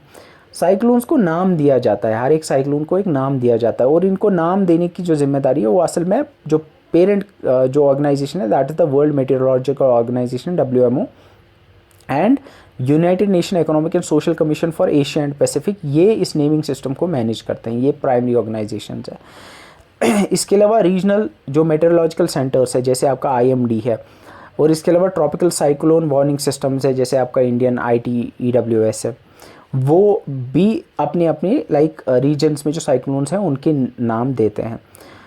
IMD जो है that is Indian meteorological department, ये नाम देता है नॉर्थ इंडियन ओशन यानी बे ऑफ बंगाल और अरेबियन सी में बनने वाले साइक्लोन्स को ये नाम देता है। लेकिन ये सिर्फ यही नाम नहीं देता है, इसके आसपास की जो कंट्रीज़ है जैसे बांग्लादेश है, म्यांमार है, मालदीव्स है, पाकिस्तान, ओमान, थाईलैंड है, ये भी नाम देते हैं साइक्लोन्स को। तो इसलिए क्या किया जाता है कि हर एक कंट्री जो है ये कुछ नाम देती है WMO को। फिर क्या करते हैं कि इनके नाम सीक्वेंशली रखे जाते हैं। फिर एक कंट्री का फॉर एग्जाम्पल एक साइक्लोन आया उसको एक कंट्री का नाम दिया गया, नेक्स्ट साइक्लोन आया उसको नेक्स्ट कंट्री का नाम दिया गया, नेक्स्ट साइक्लोन आया उसको नेक्स्ट कंट्री का नाम दिया गया। तो इस तरह से हर एक कंट्री का इनको नाम मिलता है, ठीक है। So these countries propose names, ये कंट्रीज़ जो है ये नाम प्रपोज करती हैं जिनको एक लिस्ट की फॉर्म में कंपाइल किया जाता है और सीक्वेंशली जैसे जैसे साइक्लोन्स आते हैं उनको सीक्वेंशली वो नाम दिए जाते हैं। ये नाम जो है ये इजी होते हैं, न्यूट्रल होते हैं, और ये इनका एक 8 लेटर लिमिट होता है, यानी 8 लेटर से ज़्यादा साइक्लोन के नाम में नहीं होने चाहिए। अब साइक्लोन्स के बारे में इंपॉर्टेंट चीज़ जो आपको याद रखनी है कि IMD जो है वो क्लासीफाई करता है साइक्लोन्स को based on the maximum sustained wind speed. यानी अब मैंने आपको जो बात बोली वो ये है कि साइक्लोन्स जो है उनके साथ एसोसिएटेड विंड्स होती हैं, बड़ी स्ट्रॉन्ग विंड्स होती हैं, एंड बेस्ड ऑन कि कितनी हाईएस्ट स्पीड या मैक्सिमम सस्टेन्ड विंड स्पीड है साइक्लोन की, उसको एक कैटेगरी में रखा जाता है। अगर wind speed 31 to 49 kilometre per hour है तो उसको डिप्रेशन कैटेगरी में रखा जाता है। अगर 50 to 61 है तो उसको डीप डिप्रेशन कैटेगरी में रखा जाता है। अगर 62 to 88 kilometre per hour speed है तो उसको साइक्लोनिक स्टॉर्म में रखा जाता है। 89 to 117 उसको स्फीयर वॉल्केनिक स्टॉर्म में रखा जाता है, स्फीयर साइक्लोनिक स्टॉर्म कैटेगरी में रखा जाता है। अगर 118 to 167 है तो उसको very sphere cyclonic storm category में रखा जाता है। 166 to 221 इसको extremely severe cyclonic storm category में रखा जाता है। और अगर 222 एंड अबो की स्पीड है तो उसको सुपर साइक्लोनिक स्टॉर्म की कैटेगरी में रखा जाता है। यहाँ पे और एक चीज़ जो आपको याद रखनी है कि वर्ल्ड मेट्रोलॉजिकल ऑर्गेनाइजेशन के मुताबिक ट्रॉपिकल साइक्लोन एक ऐसे, जब विंड की स्पीड गेल फोर्स से ज़्यादा हो, गेल फोर्स मतलब दैट इज़ 34 नॉट्स या 63 किलोमीटर पर आवर की स्पीड से ज़्यादा अगर विंड की स्पीड है तो उसको ट्रॉपिकल साइक्लोन की कैटेगरी में रखा जाता है। गेल फोर्स याद रखें, it's related to the cyclones, and gale force is equal to 34 knots और 63 किलोमीटर पर आवर। और जो मैंने ये अभी बताया इनको हम किलोमीटर पर आवर में भी रख सकते हैं या नॉट्स में भी रख सकते हैं। तो यहाँ पे डिप्रेशन की कैटेगरी में हमने देखा 31 to 49 किलोमीटर पर आवर, या इसको 17 to 27 नॉट्स भी इसको हम कह सकते हैं। ठीक है, इसी तरह से यहाँ पे हर एक का नॉट्स में भी दिया हुआ है, you can learn about them. Cyclone vulnerability की अगर हम बात करेंगे तो इंडिया में कहाँ कहाँ पे साइक्लोन आने के चांसेस ज़्यादा हैं। ये जो आप मैप देख रहे हैं, मैप में जो ये आपका पिंक वाला रीजन है, यहाँ पे सबसे ज़्यादा साइक्लोन्स आने के चांसेस होते हैं। You can see eastern coast है, यानी बे ऑफ बंगाल का जो कोस्ट है वहाँ पे सबसे ज़्यादा साइक्लोन्स आते हैं। ईस्टर्न कोस्ट में अरेबियन सी है, तो अरेबियन सी के पास यहाँ गुजरात के कोस्ट में थोड़े बहुत हमें देखने को मिलते हैं, बाकी यहाँ पे हमें अरेबियन सी में ज़्यादा देखने को नहीं मिलते हैं। तो बे ऑफ बंगाल और अरेबियन सी में बे ऑफ बंगाल ज़्यादा प्रोन है to frequent and intense cyclones. Arabian Sea से ज़्यादा साइक्लोन्स जो हैं वो आपके बे ऑफ बंगाल में ही आते हैं। ये इस वजह से होता है क्योंकि बे ऑफ बंगाल जो है यहाँ ज़्यादा बारिश होती है और यहाँ पे वार्मर भी होता है, इस वजह से यहाँ पे सरफेस वाटर है वो फ्रेश और वार्म होता है, जिसकी वजह से साइक्लोन्स जो है वो ज़्यादा बनते हैं। इस वजह से यहाँ पे मोर फ्रीक्वेंट साइक्लोन्स देखने को मिलते हैं। एंड यहाँ पे ईस्टर्न कोस्ट पे हमें देखने को मिलता है कि उड़ीसा, आंध्र प्रदेश, वेस्ट बंगाल और तमिलनाडु में हमें देखने को मिलता है साइक्लोन्स। वेस्ट कोस्ट में हमें गुजरात में सबसे ज़्यादा देखने को मिलता है, सबसे ज़्यादा जो आपको साइक्लोन्स देखने को मिलती है वो गुजरात में होती है। अब साइक्लोन्स की ट्रैकिंग की अगर बात करेंगे तो ट्रैकिंग एंड वार्निंग सिस्टम में हमने देखा सबसे पहले IMD is the nodal agency, Indian meteorological department nodal agency है साइक्लोन्स के मामले में। एंड ये सैटेलाइट इमेज और राडार की हेल्प से साइक्लोन्स को डिटेक्ट करता है, उनको प्रेडिक्ट करता है और वार्निंग्स इशू करता है। अगर हम कुछ मेजर साइक्लोन्स की बात करेंगे तो you can see we had the Odisha super cyclone जो 1999 में आया था, and it's the one of the most intense and deadliest cyclone in the Indian history.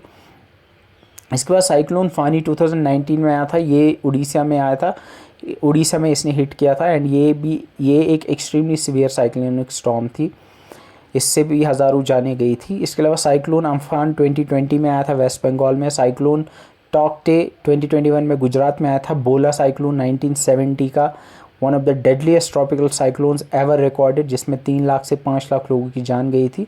And hurricane Katrina जो है USA न्यू ऑर्लिन्स में, वहाँ पे बहुत डैमेज इसने किया था। तो इसमें साइक्लोन फानी याद रखना, अम्फान याद रखना, एंड सुपर साइक्लोन याद रखना, और सबसे इम्पोर्टेंट बोला साइक्लोन याद रखना। इसने बांग्लादेश को हिट किया था 1970 के अंदर, तब वो ईस्ट पाकिस्तान हुआ करता था। साइक्लोन डिज़ास्टर मैनेजमेंट की अगर बात करेंगे तो बिफोर साइक्लोन जैसे मैंने बोला आपको कि IMD जो है it is the nodal agency जो साइक्लोन्स को पहले ही फोरकास्ट करती है और फिर वार्निंग्स देती है। साइक्लोन्स के लिए 3 तरह की वार्निंग्स, एक कलर कोडेड वार्निंग सिस्टम है जिसमें येलो, ऑरेंज और रेड वार्निंग दी जाती है। येलो वार्निंग इसको साइक्लोन वॉच भी कहते हैं, जो 72 आवर्स पहले दी जाती है। ऑरेंज या साइक्लोन अलर्ट जिसको कहते हैं जो 42 आवर्स पहले दी जाती है, और रेड साइक्लोन वार्निंग जिसको कहते हैं जो 24 आवर्स पहले दी जाती है। स्ट्रक्चरल मिटिगेशन की अगर बात करेंगे तो साइक्लोन से बचने के लिए मल्टीपर्पज़ साइक्लोन शेल्टर्स बनाए जाते हैं, कोस्टल एम्बैंकमेंट्स बनाए जाते हैं और मैंग्रोव फॉरेस्ट भी बनाए जाते हैं। नॉन स्ट्रक्चरल मिटिगेशन में आपके अवेयरनेस कैंप्स आएंगे, इसके अलावा इवैक्यूएशन प्लानिंग और रेगुलर मॉक ड्रिल्स जैसे एक्टिविटीज़ आएंगी। ड्यूरिंग साइक्लोन यानी रेस्पॉन्स फेज़ के अंदर अगर आप अंदर हैं तो it's better to stay inside in a strong building and keep away from doors and windows, switch off electrical means and gas supply, listen to the official radio, TV broadcast for updates, do not go outside, keep an emergency kit ready। ये एक self understood चीज़ है जो मुझे लगता है आपको पता होगी ऑलरेडी। आफ्टर द साइक्लोन यानी रिकवरी और रिहैबिलिटेशन के फेज़ में wait for the official all clear before going out, यानी जब तक ऑफिशियली ऑल क्लियर का सिग्नल ना मिले तब तक बाहर नहीं जाना है। Be aware of the down power lines, यानी जो पावर लाइंस गिरी हुई हैं उनसे बचना है, स्नेक से बचना है, डैमेज बिल्डिंग से बचना है, एनडीआरएफ से कोऑपरेट करना है। ये सारी चीज़ें मुझे लगता है पता है। Next we have to learn about the floods. Floods की अगर हम बात करेंगे तो फ्लड क्या है? Flood is an overflowing of a large amount of water beyond its normal limits. जब ज़्यादा पानी आता है, नॉर्मल लिमिट से ज़्यादा पानी आता है तो उसको हम फ्लड कहते हैं। सिंपलर टर्म्स में when too much water is in the wrong place, जब गलत जगह पे ज़्यादा पानी होगा उसको हम फ्लड कहते हैं। और फ्लड के कुछ टाइप्स होते हैं। First we are the riverine type जिसको फ्लूवियल फ्लड भी कहते हैं। Riverine flood is simply the flood जो रिवर में आते हैं, यानी जब दरिया के अंदर पानी ज़्यादा आता है और उसके बैंक्स के ऊपर से चला जाता है, ओवरफ्लो करता है, उसको रिवराइन फ्लड कहते हैं और ये सबसे कॉमन टाइप है फ्लड का। Then we have flash floods. Flash floods जो है ये सडन और रैपिड फ्लडिंग होती है लो लाइंग एरियाज़ की। यूजुअली ये हिली एरियाज़ में होता है कि ऊपर बादल फटता है या ऊपर क्लाउड बरस्ट होता है या ज़्यादा रेनफॉल कहीं पे होता है, उसकी वजह से बहुत सारा पानी नीचे आता है और एकदम से फ्लैश फ्लड्स आते हैं एकदम से। जैसे रिसेंटली हमने देखा था यूएस के अंदर, आई गेस 1-2 दिन पहले फ्लैश फ्लड्स आए थे। बड़ी सारी वीडियोस जो है यूट्यूब के ऊपर पड़ी हुई थी। अर्बन फ्लड्स इट्स बेसिकली जो अर्बन एरियाज़ हैं वहाँ पे इनंडेशन होती है लैंड की, यानी वहाँ पे पानी जमा हो जाता है इस वजह से, क्योंकि जब ज़्यादा बारिश होती है और नीचे कंक्रीट है तो ज़्यादा जो पानी है वो नीचे सीप नहीं हो पाता इनटू द लैंड, ज़मीन के अंदर वो नहीं जा पाता है, इसकी वजह से पानी बढ़ता है और उसकी वजह उसको हम अर्बन फ्लड्स कहते हैं।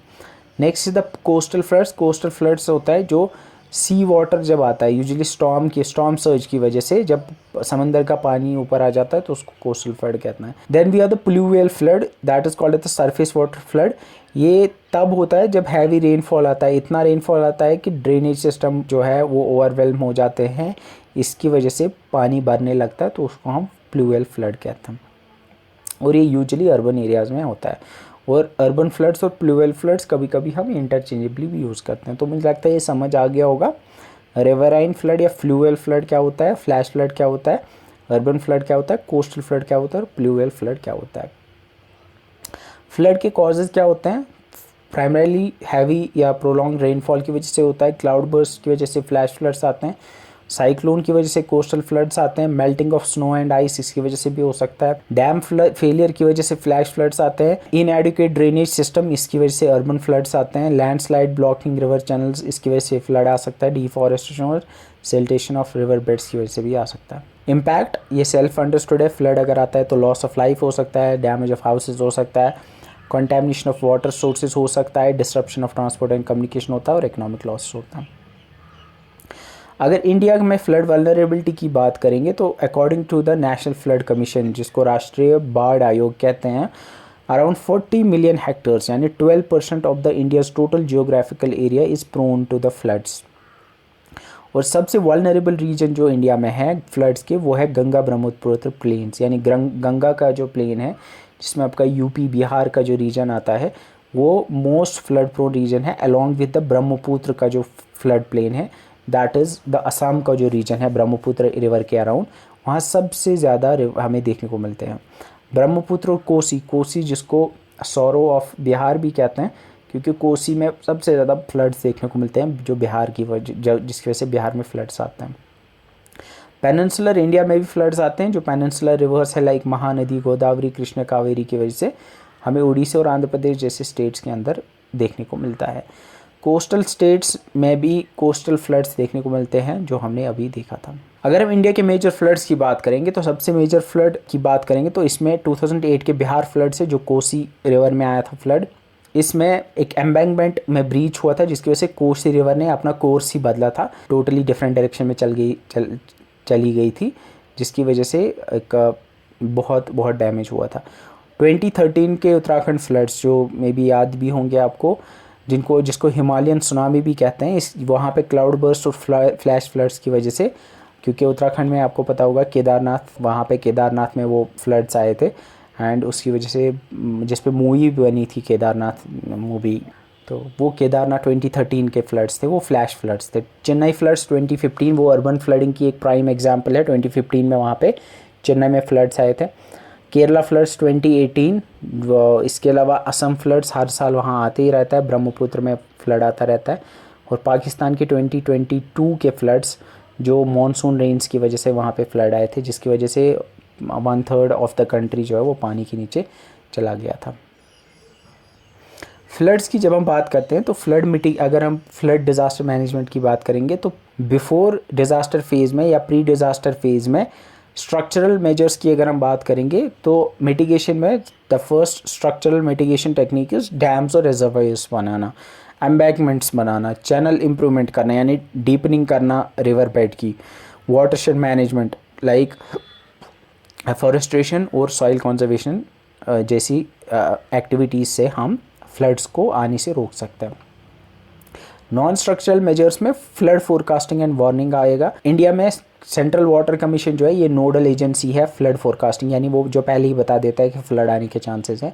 इसके अलावा फ्लड प्लेन जोनिंग, इसका मतलब है कि जहाँ जहाँ फ्लड्स आ सकते हैं उनको मतलब उन जोन्स में डिवाइड करते हैं एंड फिर जो जहाँ ज़्यादा रिस्क है वहाँ पे बैन कर देते हैं कंस्ट्रक्शन को। इसके अलावा पब्लिक अवेयरनेस कैंपेन्स और कम्युनिटी प्रिपेयर्डनेस भी नॉन स्ट्रक्चरल मेजर में आएगा। ड्यूरिंग फ्लड यानी रेस्पॉन्स फेज में evacuate to the safer place, move valuable and essential item to a higher ground, turn off electricity and gas supply, do not walk or drive through flood waters, listen to the official warnings and advice from national agencies like NDRF। और after flood की अगर हम बात करेंगे तो पहला immediate response जो होता है वो सर्च एंड रेस्क्यू होता है, providing medical aid, food, clean drinking water, health and sanitation. Major focus is on preventing outbreak of water borne disease, क्योंकि जब फ्लड आता है तो कॉलरा, टाइफाइड जैसी बीमारियां फैलने का खतरा होता है, तो उनको प्रिवेंट करना होता है। और उसके बाद फिर रिकवरी फेज़ है। जो डिज़ास्टर मैनेजमेंट इसमें है related to all the disasters वो कॉमन है, उसमें कुछ इंपॉर्टेंट टर्मिनोलॉजीज़ है जो आपको पता होनी चाहिए, बाकी कुछ इसमें ख़ास नहीं है। अगर हम इंडिया में फ्लड डिज़ास्टर के बारे में बात करेंगे तो जो नोडल एजेंसी है फ्लड फोरकास्टिंग के लिए वो सेंट्रल वाटर कमीशन है, जो आईएमडी के साथ मिलकर फ्लड फोरकास्टिंग करती है, यानी पहले ही बता देती है कि फ्लड आने के चांस है। इसके अलावा एनडीएमए और एसडीएमए जो है वो भी काम करती है इनके से फ्लड जब आता है। इसके अलावा देयर इज़ राष्ट्रीय बाढ़ आयोग, that is national flood commission, जिसको 1976 में बनाया गया था in order to identify flood prone areas and formulate a comprehensive flood control program. The next natural disaster that we have to learn about is droughts. Drought क्या होता है? It's a prolong period of abnormally low rainfall leading to a shortage of water. जब बहुत time तक बारिश नहीं होती है और उसके बाद फिर पानी की कमी हो जाती है, किल्लत हो जाती है, तो उसको हम ड्रॉट कहते हैं। एंड इसको कभी कभी क्रीपिंग फिनोमेना भी कहते हैं, क्योंकि ड्रॉट जो होता है वो धीरे धीरे आता है, इट्स नॉट समथिंग जो कि एकदम से आता है बाकी डिजास्टर्स की तरह। एंड इसमें ड्रॉट के मल्टीपल टाइप्स होते हैं। First is the meteorological drought. ये ऐसा ड्रॉट होता है जो कि डेफिशिएंसी ऑफ प्रेसिपिटेशन की वजह से होता है, यानी जब बहुत टाइम तक बारिश नहीं होती है तो उसको हम उसकी वजह से जो ड्रॉट होता है उसको मेटीरियोलॉजिकल ड्रॉट कहते हैं। Then we have hydrological drought. Hydrological drought जो होता है वो deficiency of surface water supply की वजह से जो ड्रॉट आता है उसको हम जिसको हम हाइड्रोलॉजिकल ड्रॉट कहते हैं, यानी स्ट्रीम्स और रिजर्वायर्स में जब पानी नहीं आता है तो उस जब कम हो जाता है पानी तो उसको हाइड्रोलॉजिकल ड्रॉट कहते हैं। और जो हाइड्रोलॉजिकल ड्रॉट होता है वो यूजुअली मेटेरोलॉजिकल ड्रॉट की वजह से होता है, यानी बारिश जब नहीं होती है तो उसकी वजह से फिर स्ट्रीम्स में पानी नहीं आता, उसकी वजह से फिर हाइड्रोलॉजिकल ड्रॉट होता है। Then we have something called as the agricultural drought. Agricultural drought तब आता है जब सॉइल का मॉइस्चर कम होता है और उस सॉइल के मॉइस्चर के कम होने की वजह से जो क्रॉप्स हैं वो फेल हो जाते हैं, वो क्रॉप्स जो वो ग्रो नहीं कर पाते हैं, उसकी वजह से एग्रीकल्चरल ड्रॉट उसको कहते हैं। और ये एग्रीकल्चरल ड्रॉट भी मेटेरोलॉजिकल और हाइड्रोलॉजिकल ड्रॉट्स की वजह से ही होते हैं।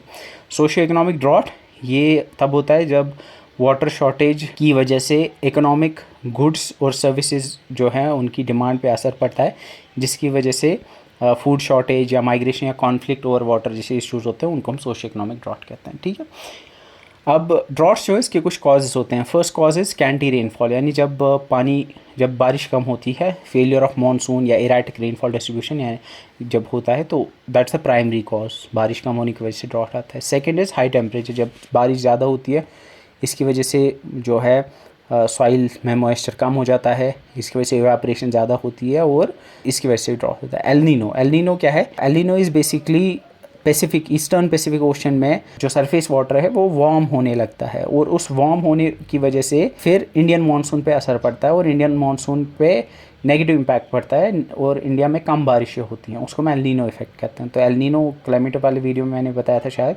तो एल नीनो की वजह से क्या होता है? एल नीनो क्या है? It's the warming of the surface waters of eastern Pacific ocean, जिसकी वजह से इंडियन मानसून असर डिस्टर्ब होता है, नेगेटिव इम्पैक्ट पड़ता है, जिसकी वजह से यहाँ कम बारिशें होती हैं, तो उसकी वजह से भी ड्रॉट आ सकता है। क्लाइमेट चेंज ऑब्वियस ही बात है, ग्लोबल वार्मिंग की वजह से जो है एक्सट्रीम वेदर इवेंट्स होते हैं, यानी ड्रॉट भी उनमें एक आता है। तो climate change is also one of the reason. Deforestation भी होता है, क्योंकि डिफॉरेस्टेशन की वजह से एटमॉस्फेरिक मॉइस्चर जो है वो कम होता है, और सॉइल की जो एबिलिटी होती है टू होल्ड द वाटर वो कम होती है, और उसकी वजह से ड्रॉट आते हैं। Over extraction of ground water, जब हम ग्राउंड वाटर ज़्यादा निकालते हैं, ज़्यादा पंप आउट करते हैं, तो उसकी वजह से भी ड्रॉट आते हैं। पुअर वाटर मैनेजमेंट और इनअप्रोप्रिएट क्रॉपिंग पैटर्न्स की वजह से भी ड्रॉट आते हैं। ठीक है, अब इम्पैक्ट्स क्या होते हैं ड्रॉट की वजह से? क्रॉप फेलियर्स होते हैं, फूड शॉर्टेज होती है, फैमिन हो सकता है, शॉर्टेज ऑफ ड्रिंकिंग वाटर होता है, loss of life stock, migration of people होता है, लैंड डिग्रेडेशन और डेजर्टिफिकेशन होता है, economic losses and social unrest और हेल्थ प्रॉब्लम्स हो सकती हैं। ये सेल्फ अंडरस्टूड चीज़ें हैं, ये मैं बताने की ज़रूरत नहीं है मुझे। ड्रॉट की अगर बात करेंगे तो according to IMD about 68% of the country is prone to different degrees of drought, यानी 68% एक छोटा नंबर नहीं होता, 68% of the country is prone to drought, यानी ड्रॉट जहाँ आ सकता है।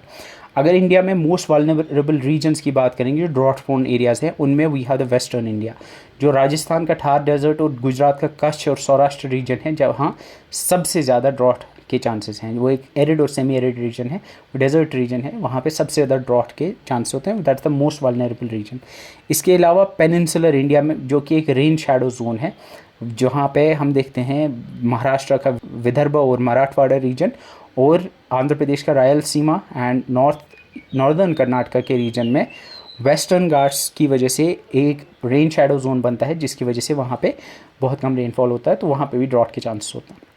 इसके अलावा सेंट्रल इंडिया में झारखंड, MP और बुंदेलखंड का रीजन जो बेसिकली है, वहाँ पे भी ड्रॉट के चांसेस होते हैं। अगर हम ड्रॉट्स की बात करेंगे तो मेजर ड्रॉट्स में we have the great famine of 1876-1878 तक जो चला, 3 साल जो फैमिन, ग्रेट फैमिन ऑफ 1876-78 जो साउथ और साउथ वेस्टर्न इंडिया में आया था, इसकी वजह से मैसिव क्रॉप फेलियर और फैमिन भी बाद में आया था, इसकी वजह से लाखों लोगों की जानें भी गई थी।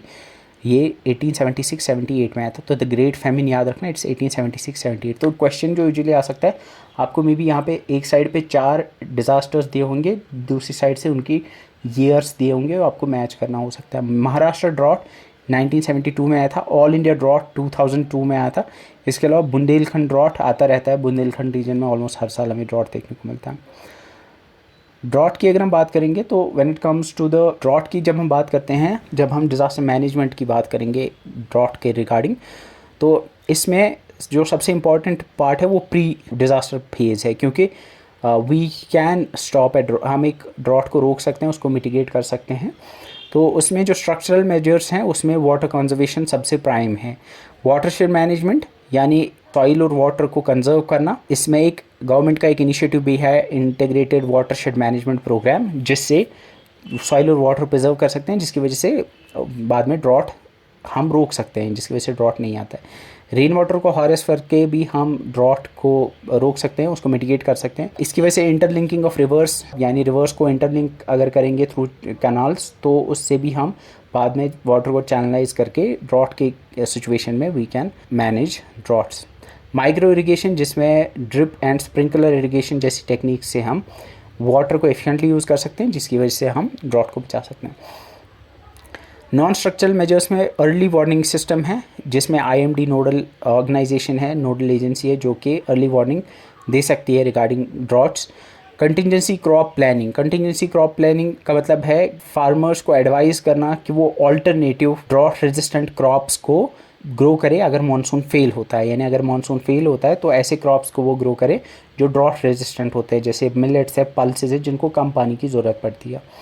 Fodder and seed banks, live stock के लिए फॉडर रिजर्व्स और सीड बैंक्स बनाएं जो कि सोइंग सीजन में हेल्पफुल हो सकते हैं। ड्यूरिंग डिजास्टर फेज में अगर ड्रॉट आता है तो we have to provide safe drinking water, tankers के थ्रू हम प्रोवाइड कर सकते हैं। Food grains public distribution system के थ्रू प्रोवाइड कर सकते हैं। कैटल कैंप्स, ऑब्वियसली जब ड्रॉट आएगा तो cattle would be also hit, तो कैटल के लिए हम कैटल कैंप्स एस्टैब्लिश कर सकते हैं। Wage employment through relief works, यानी रिलीफ वर्क्स में उनको पैसे दे सकते हैं for relief work actually. Waving और रीशेड्यूलिंग फार्म लोन्स, क्योंकि जब ऑब्वियसली ड्रॉट आएगा तो फार्मर्स की इनकम कम हो जाएगी, तो उनके जो लोन्स हैं उनको वेव करना would be one of the ways of जो ड्रॉट के दौरान हम it would be a response activity और a relief activity.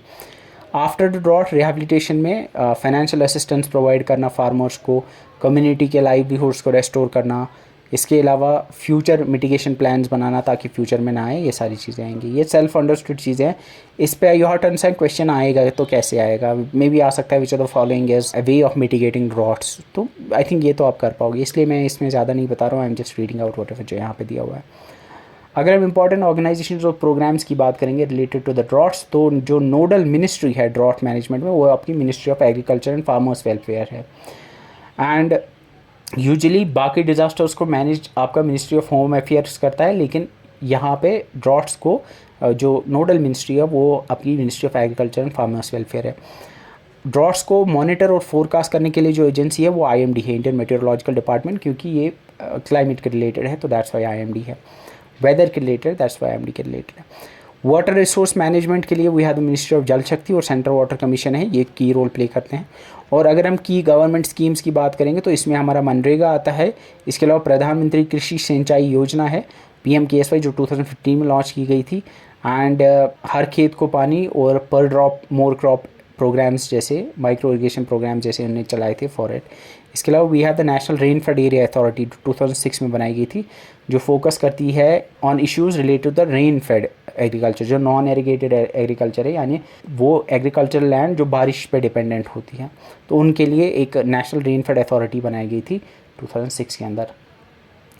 Next we have to learn about landslides. तो लैंडस्लाइड क्या होता है कि जब रॉक, डिब्री और अर्थ स्लोप में एक स्लोप पे नीचे आ जाए उसको हम लैंडस्लाइड कहते हैं। जो आपने देखा भी होगा, लैंडस्लाइड में क्या होता है कि ज़मीन नीचे आ जाती है, एक स्लोप पे नीचे आ जाती है under the influence of gravity, ये आप याद रख सकते हो। तो under the influence of gravity एक स्लोप पे जब रॉक्स और डिब्री जब नीचे आता है उसको हम लैंडस्लाइड कहते हैं। लैंडस्लाइड के मल्टीपल कॉजेस हो सकते हैं, नेचुरल कॉजेस हो सकते हैं। फॉर एग्जांपल कभी हैवी रेनफॉल होता है तो नीचे आ जाता है, जैसे हम श्रीनगर नेशनल हाईवे पे देखते हैं, श्रीनगर जम्मू नेशनल हाईवे पे अर्थक्वेक की वजह से भी हो सकता है अर्थक्वेक। इसके अलावा स्टीप स्लोप्स इसकी वजह से भी हो सकता है, या अनस्टेबल जियोलॉजी होगी, कहीं पे पहाड़ है वो स्टेबल नहीं है तो वहाँ भी हो सकता है। Erosion by rivers and waves की वजह से भी हो सकता है। मैन मेड कॉजेज़ में एंथ्रोपोजेनिक कॉजेज़ जो होते हैं उनमें we have deforestation, obviously deforestation की वजह से लैंड स्लाइड्स हो सकते हैं। Improper excavation and construction on slopes, जैसे रोड कटिंग होती है, जैसे नेशनल हाईवे का बनिहाल रामबन स्ट्रेच है जिसको रोड कटिंग की उन्होंने पहले, तो अब स्लाइड्स होती है, फिर अब तो 1400 करोड़ उन्होंने खर्च किए पहले रोड कटिंग में, फिर अब जाके उन्होंने टनल्स बनाए हैं उसमें, ठीक है। तो उसके बाद माइनिंग वाइब्रेशंस, जो मशीनरी की वजह से जो वाइब्रेशंस होती है उसकी वजह से भी लैंडस्लाइड्स होते हैं। There are many other ways, I think ये तो सेल्फ अंडरस्टूड है सारे, ये आप कर लोगे। अब कुछ की टर्मिनोलॉजीज़ है। फर्स्ट है डिफरेंट टाइप्स ऑफ लैंडस्लाइड्स होती है। एक होती है debris flow, rock fall, slow failure और सबसाइडेंस। सबसाइडेंस एक्चुअली टाइप नहीं है इसका, but you can learn about it.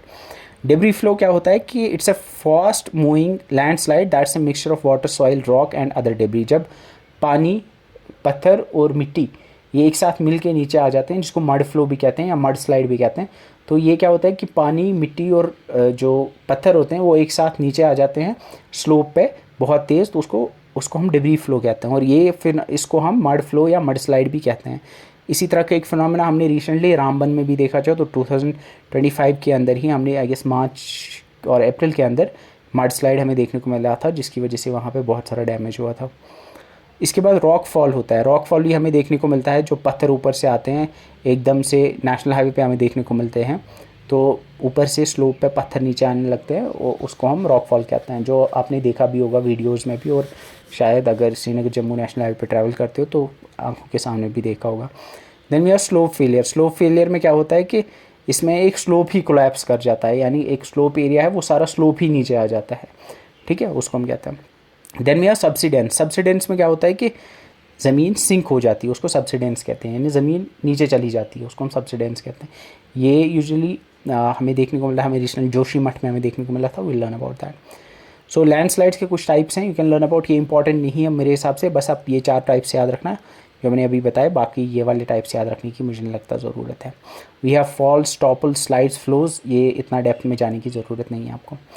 Impact से होते हैं लैंडस्लाइड्स के, लॉस ऑफ लाइफ होता है, damage of property, blockage of reverse होता है। जैसे हमने देखा था, ब्लॉकेज तो नहीं हुआ था, लेकिन रामबन में जब मड स्लाइड आया था वो फिर नीचे वो रामबन फ्लाईओवर के नीचे फिर चुनाव रिवर के अंदर चला गया था, वहाँ पर ब्लॉकेज तो नहीं हुआ था, but it can cause blockage. Loss of agriculture land, disruption of transport, जैसे हम देखते हैं रोज़ रोज़ होता है इधर। Landslides, India is one of the most landslide prone countries in the world. Vulnerability, around 12% of India's total land area is prone to landslide hazards. Most vulnerable region की अगर बात करेंगे तो हिमालयाज़ मोस्ट वनरेबल रीजन है, क्योंकि Himalayas tectonically भी active है, earthquake सबसे ज़्यादा होते हैं, स्टीप स्लोप्स हमें देखने को मिलते हैं, और बारिशें भी अच्छी खासी होती है, इस वजह से यहाँ बहुत सारे होते हैं।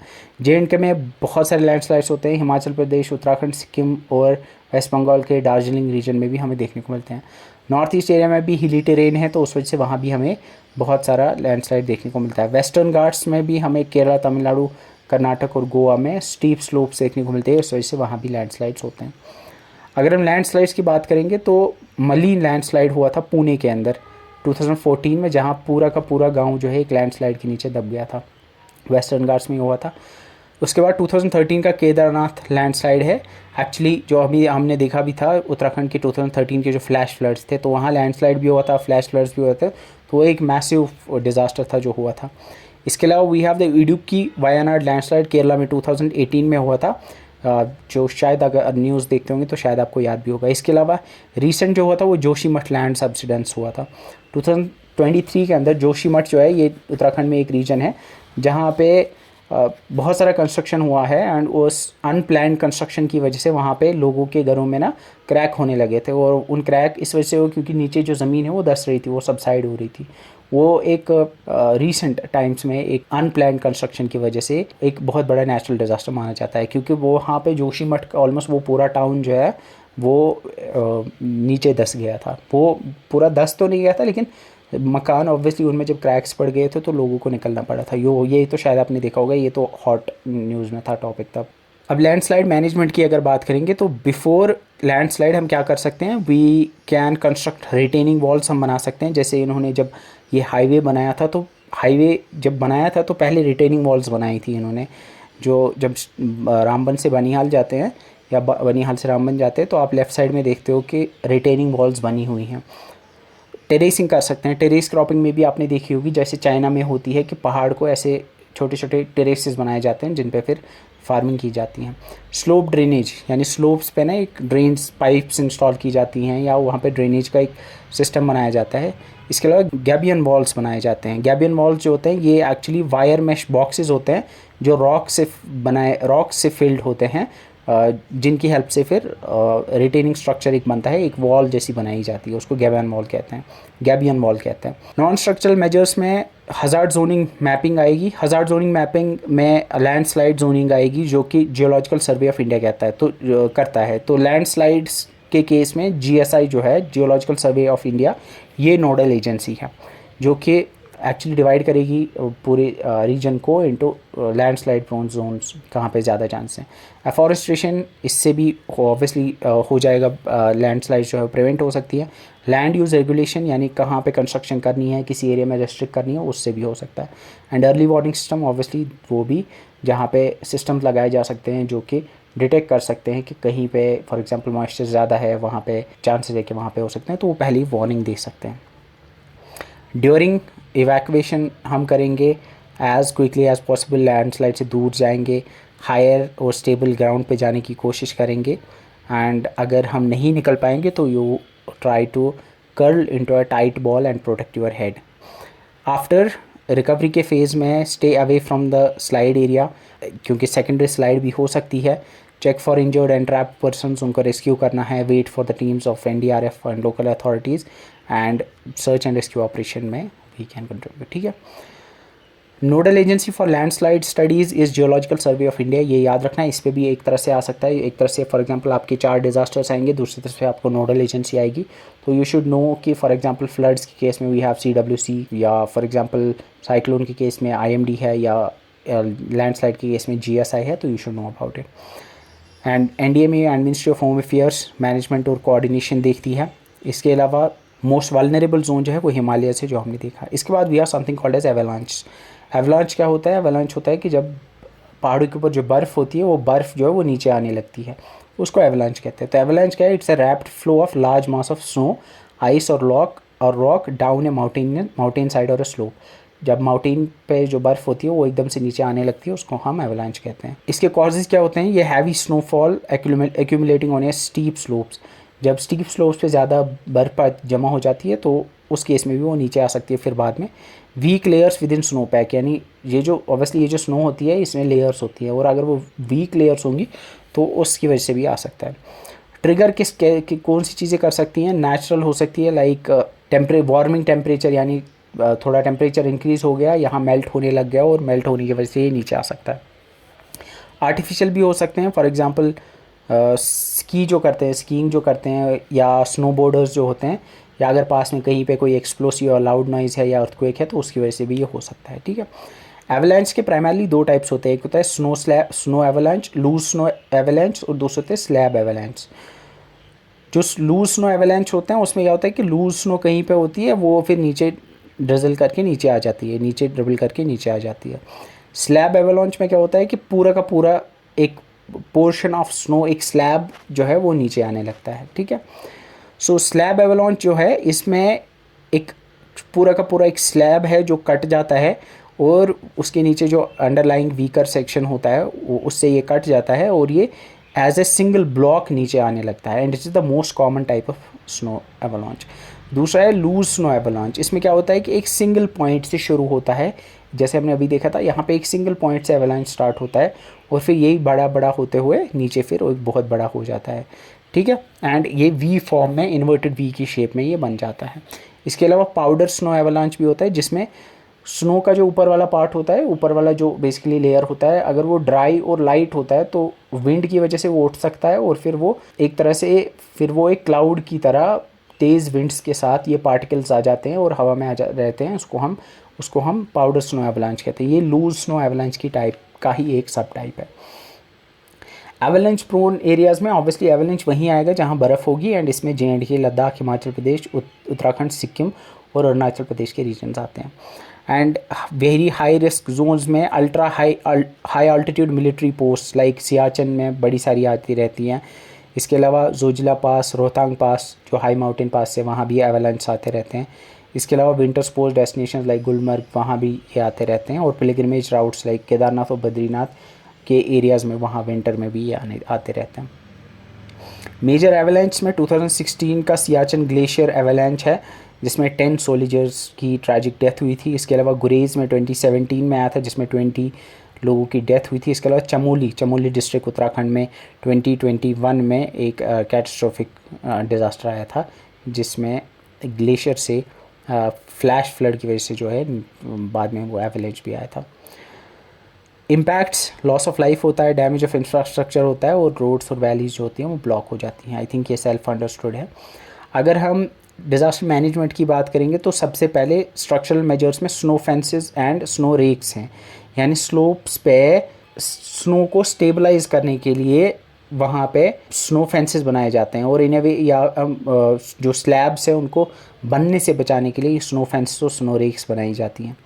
एवलांच शेड्स और गैलरीज बनाई जाती हैं, यानी स्ट्रॉन्ग कंक्रीट के टनल्स बनाए जाते हैं रोड्स के ऊपर, जहाँ पे ऊपर, या रेलवेज़ जहाँ से गुजरती है, ताकि वहाँ से अगर ऊपर से एवलांच आएगा भी तो वो इसके ऊपर से चला जाएगा। जिस तरह से हमने रामबन एरिया में भी हम देखते हैं, रामबन बनिहाल में, वहाँ कट एंड कवर टनल्स बनी हुई है ताकि अगर ऊपर से लैंडस्लाइड आता भी है तो उस कट एंड कवर टनल के ऊपर से आता है, जो हमने रामबन में अभी जो रिसेंटली ओपन हुआ था वो हमने देखा था। नॉन स्ट्रक्चरल मेजर्स में हमारा forecasting and early warning system है, जिसको याद रखना यहाँ पे, जिसको इंडिया के अंदर जो नोडल एजेंसी है एवेलांच की वो Defence Geo Informatics Research Establishment DGRE है in case of avalanche. Hazard zoning mapping is one of the way जिसमें आइडेंटिफाई हम करेंगे और मैप करेंगे एवेलांच प्रोन स्लोप्स को। इसके अलावा एफॉरेस्ट्रेशन और पब्लिक सेफ्टी एंड अवेयरनेस जैसे नॉन स्ट्रक्चरल मेजर्स हम ले सकते हैं। ड्यूरिंग एन एवेलांच, अगर आप एवेलांच में हैं तो हमारा गोल है इज़ टू अवॉइड ब्यूरियल, यानी बचने की कोशिश करनी है कि हम जो है इंसान दफन नहीं होना चाहिए स्नो के नीचे। सो कोशिश करनी है to move sideways of the slab, यानी ऊपर से अगर बर्फ़ आ रही है तो साइडवेज मूव करना है। If you fall you try to swim to stay on the surface, यानी कोशिश करनी है कि सरफेस पे ही रहना है। जैसे जैसे स्नो स्लो होती जाएगी अपने हैंड्स को अपने माउथ के ऊपर कवर करना है ताकि एक एयर पॉकेट सा बन पाए। रिकवरी में we have the search and rescue operation. Chances होते हैं कि 15 से 30 मिनट तक अगर रेस्क्यू किया जाता है तो बचने के चांसेस होते हैं। इसके अलावा सर्च एंड रेस्क्यू ऑपरेशन में यूज़ किया जाता है एवेलेंच ट्रांसरिवर को, एवेलेंच प्रोब को और शवल को। शवल इज़ बेसिकली जो बिलचा होता है जिससे आप निकालते हो, एंड एवेलेंच ट्रांसरिवर क्या होता है, ये बेसिकली एक डिवाइस होता है जो सिग्नल ट्रांसमिट करता है। इसी तरह से एक एवेलेंच प्रोब होता है, ये एक कोलैप्सिबल पोल होता है जो कि फिज़िकली स्नो में पोक किया जाता है to pinpoint an exact location of a victim. ठीक है, प्रोब में भी आपने देखा भी होगा, प्रोब जिसको कहते हैं, जिससे आप किसी चीज़ में पोक करते हो। ठीक है, एवेलेंच की जब हम बात करते हैं तो एवेलेंच में जो नोडल एजेंसी है वो है DGRE, that is defence Geo Informatics research and establishment. Formally पहले इसको snow and avalanche study establishment कहते थे, SASE। ये एक लेबॉरेटरी है DRDO की, इसकी लोकेशन चंडीगढ़ में लोकेटेड है। इसके अलावा रोड क्लियरिंग एजेंसी BRO है, ऑब्वियसली क्योंकि अगर एवेलांच कहीं पे आता है तो फिर बाद में रोड्स को क्लियर BRO करती है। इसके लिए रेस्क्यू ऑपरेशन में यूजुअली ITBP होता है और इंडियन आर्मी होती है। Then we are forest fires. Forest fires को वाइल्ड फायर्स भी कहा जाता है, एंड ये होते क्या है, जब अनकंट्रोल्ड फायर होती है फॉरेस्ट के अंदर, when it's a uncontrolled burning of the forest. ठीक है, या किसी ग्रासलैंड या स्क्रब लैंड के अंदर जब ये होता है। इसके कॉजेज़ की अगर बात करेंगे तो नेचुरल कॉजेज़ में लाइटनिंग स्ट्राइक की वजह से ये हो सकता है, या फिर spontaneous combustion of dry vegetation की वजह से भी हो सकता है, यानी एकदम से कहीं पे जलने लग जाए खुद से, तो उसको हम कहते हैं, जो ये नेचुरल कॉज होते हैं। मैन मेड कॉज की अगर हम बात करेंगे, जो ज़्यादातर मेजॉरिटी कॉज इंडिया में वाइल्ड फायर्स का मैन मेड कॉज ही होता है। फर्स्ट होता है अनअटेंडेड कैंप फायर्स, कहीं पे कैंपिंग के लिए लोग गए, उन्होंने फिर वहाँ से निकल गई लेकिन आग जलती रही, तो वहाँ से हो सकता है। या डिस्कार्डेड सिगरेट्स, बर्निंग डेब्री की वजह से भी ये आग जल सकती है। ठीक है, इंटेंशनल या डेलिब्रेट भी होता है। कभी कभी हम जो slash and burn agricultural technique है कि पहाड़ी इलाके में कहीं पे उन्होंने क्या किया कि जब सारा खेत उनने सारा जो फसल है सारी फसल काट दी, सारे क्रॉप काट दिया, फिर उसको जलाते हैं, जो बचता है वहाँ पे स्टबल, तो वो बढ़ सकता है, वो जलते जलते बहुत आगे जा सकता है। इसके अलावा केयरलेसनेस की वजह से भी कोई ऐसी मस्ती में आग लगा देता है, तो उस वजह से भी हो सकता है। डिस्ट्रक्शन इम्पैक्ट्स इसके क्या होते हैं, फॉरेस्ट और बायोडाइवर्सिटी का लॉस होता है, ऑब्वियसली सॉइल इरोजन और डिग्रेडेशन भी होता है, एयर पोल्यूशन भी होता है इसकी वजह से, वाटर क्वालिटी पे भी असर पड़ता है, लॉस ऑफ टिम्बर होता है, थ्रेटन टू ह्यूमन लाइफ्स, और क्लाइमेट पे भी असर पड़ता है क्योंकि ज़्यादा CO2 इसकी वजह से रिलीज़ होता है। अब वाइल्ड फायर जो होते हैं ये 4 टाइप के होते हैं। एक होता है ग्राउंड फायर। ग्राउंड फायर में याद रखना है, इट्स द जब organic matter beneath the surface, litter in humus and root system, for example जब वो जलने लगता है उसको हम ग्राउंड फायर कहते हैं। तो ग्राउंड फायर क्या है, it's the burning of the organic matter beneath the surface litre. तो नीचे जो सरफेस पे जो लिटर होता है ना, सरफेस पे जो पत्ते वगैरह होते हैं उसके नीचे वाला जो हिस्सा है वो जब जलने लगता है तो उसको ग्राउंड फायर कहते हैं। Then we have surface fire. इसमें जो ड्राई लिटर होता है फॉरेस्ट फ्लोर पे, यानी लीव्स हैं, ट्विग्स है, जब वो जलने लगते हैं या घास जलने लगती है उसको हम सरफेस फायर कहते हैं। Then we have crown fire. Crown fire जो होती है सबसे इंटेंस होती है, जब पूरे के पूरे पेड़ जलने लगते हैं, यानी ऊपर तक जब पेड़ जलने लगेंगे उसको हम क्राउन फायर कहते हैं। Then we have fire line और फायर ब्रेक। फायर लाइन या फायर ब्रेक क्या होता है कि ये जंगल में ना कहीं पे एक ऐसा एरिया होता है जहाँ पे वेजिटेशन नहीं होता है, जहाँ पे पेड़ नहीं होते हैं, तो अगर आग लग रही होती है, फॉरेस्ट फायर होता है, तो वहाँ पे उस गैप की वजह से वो फॉरेस्ट फायर आगे नहीं बढ़ पाती है, उसको हम फायर लाइन कहते हैं। तो ये एक तरीका भी होता है फायर को बचाने का। फायर स्प्रेडिंग को बचाने का, that is fire line. Usually क्या करते हैं, फायर लाइन बनाते हैं ताकि जब इससे ताकि आगे फायर जो है वो ना फैल पाए। इसको प्रिवेंट और अगर हम मिटिगेशन की बात करेंगे तो पब्लिक अवेयरनेस कैंप से या फायर डेंजर रेटिंग सिस्टम से या restriction on activities during high risk periods, creating fire breaks, clear strips of land जो मैंने अभी बोला, इससे हम इसको प्रिवेंट कर सकते हैं। अर्ली डिटेक्ट हम कर सकते हैं वॉच टावर्स पे या सैटेलाइट मॉनिटरिंग से भी इसको हम कर सकते हैं। जो फॉरेस्ट फायर्स के लिए नोडल एजेंसी है वो फॉरेस्ट सर्वे ऑफ इंडिया है एंड इसके अकॉर्डिंग 36% जो इंडिया का फॉरेस्ट कवर है वो फ्रीक्वेंट फॉरेस्ट फायर्स, वो प्रोन है to frequent forest fires. Most vulnerable region में हिमालयज़ आते हैं जहाँ पे आपको pine trees, chir pine trees देखने को मिलते हैं।